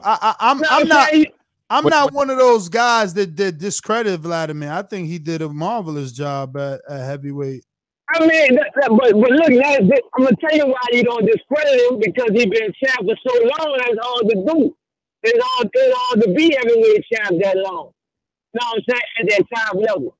But who going to the Hall of Fame that he beat beside him? Maybe a David Hay. Maybe a David Hay. You know you. David Hay is the best one. David Hay. Probably. David fucking Hay. You might sneak into the Hall of Fame. He going to the Hall of Fame? Maybe. Ray Mancini's in the Hall of Fame, man. You got to think about that. Chris Bird will get in the Hall of Fame. Man. Chris Bird won't get in? Man, Chris Bird can fight, don't get me wrong. I love Chris Bird can fight, man, but he's not going to no fucking Hall of Fame. You know what I'm saying? He just was a good heavyweight fighter who's probably going to be a broadcaster or something one day. That's it. Man, he couldn't crack an egg, man. Come on, man. Who ain't going to Hall of Fame with it? He ain't had no, who he knocked out? He ain't got no knockout. You know what I'm saying, man? But if it's like that, but if it's like that, Wilder ain't getting in the Hall of Fame either. Yeah, but like the caller a few calls behind said, once him and Joshua fight, him and Fury, you know what I'm saying? The Ortiz fight coming up, like that's just like the welterweight division. Those dudes gotta fight each other down there, so you know what I'm saying, to make it to that next level. Now once they fight each other, they're like, yeah, you solidify, you stamp. You know, that's why they'll be all the Fame if he beat Joshua, then he beat Fury, then he beat let's say Joseph Paul and Ortiz that he about to fight. I mean, his career looking good from there. You don't think so? Mm-hmm. I agree. Man. We'll have to see. Look,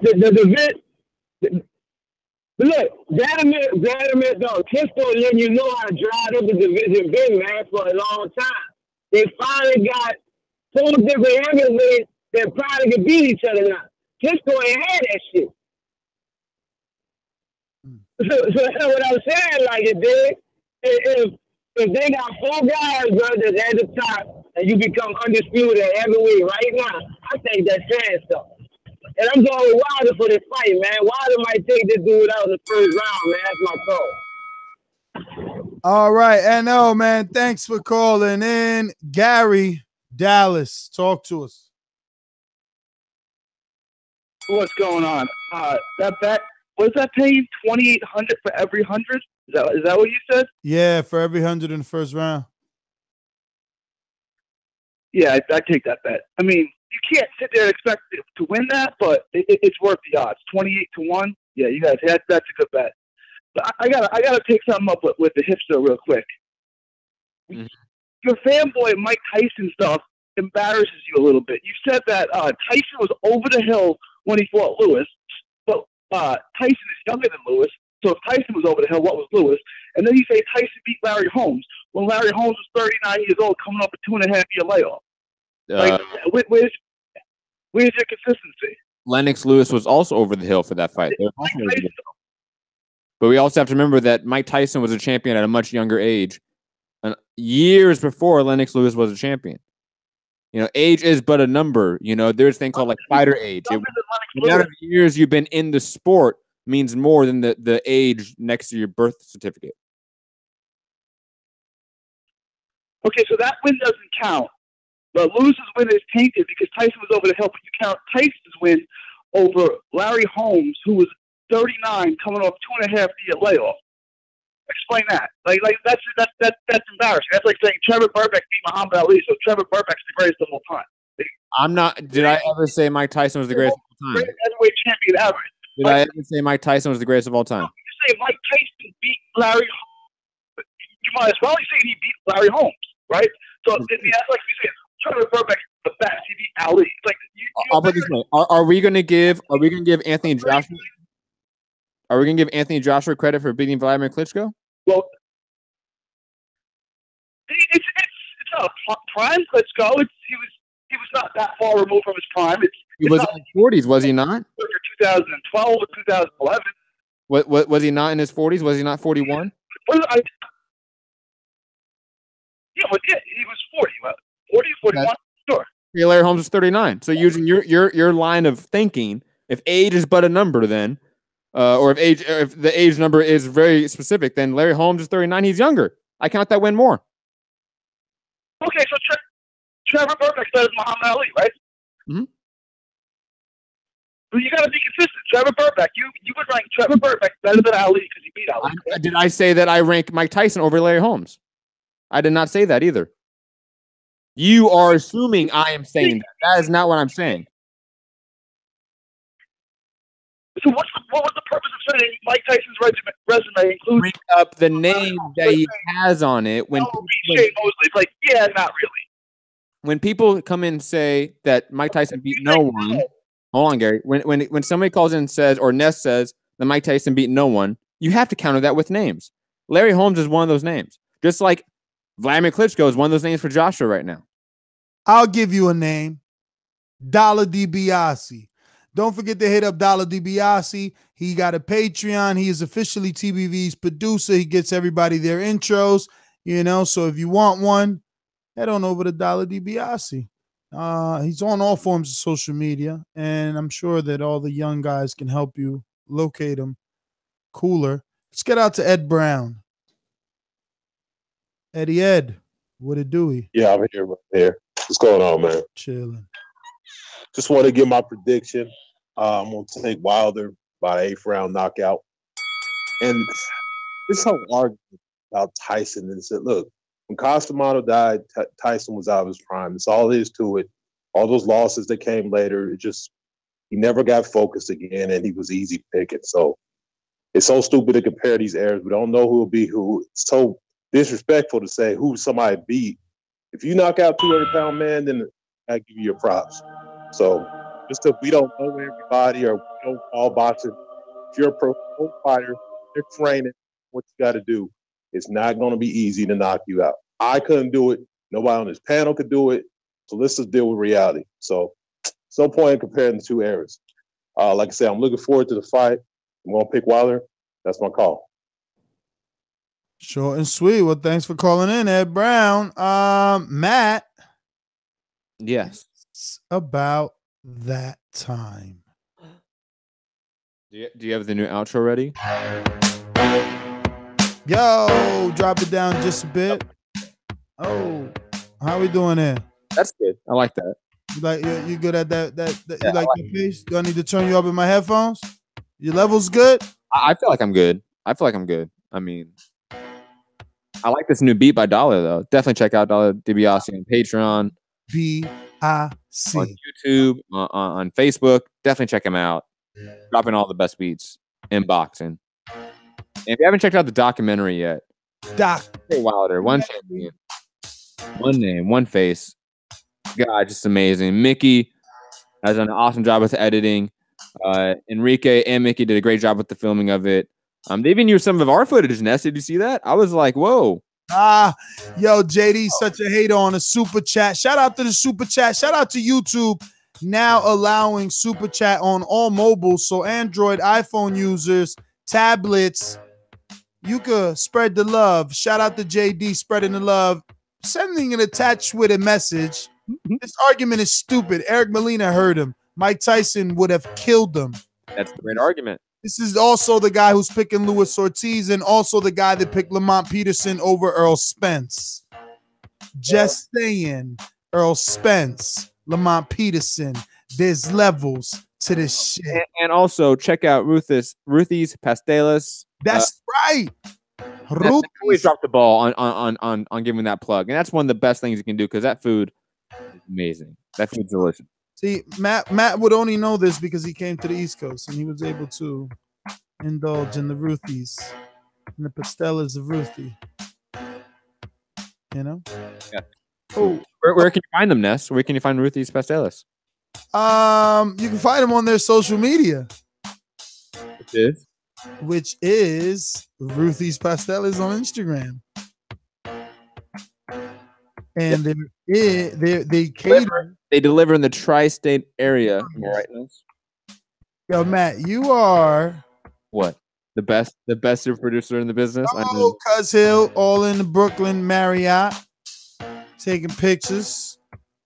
You know, I want Wilder to hit me back like, yeah, I know it's 2,800 to 1. You know what I'm saying? But we doing overtime? Are we doing overtime if you want to? I'm a workaholic. You know what I'm saying? Really quick though.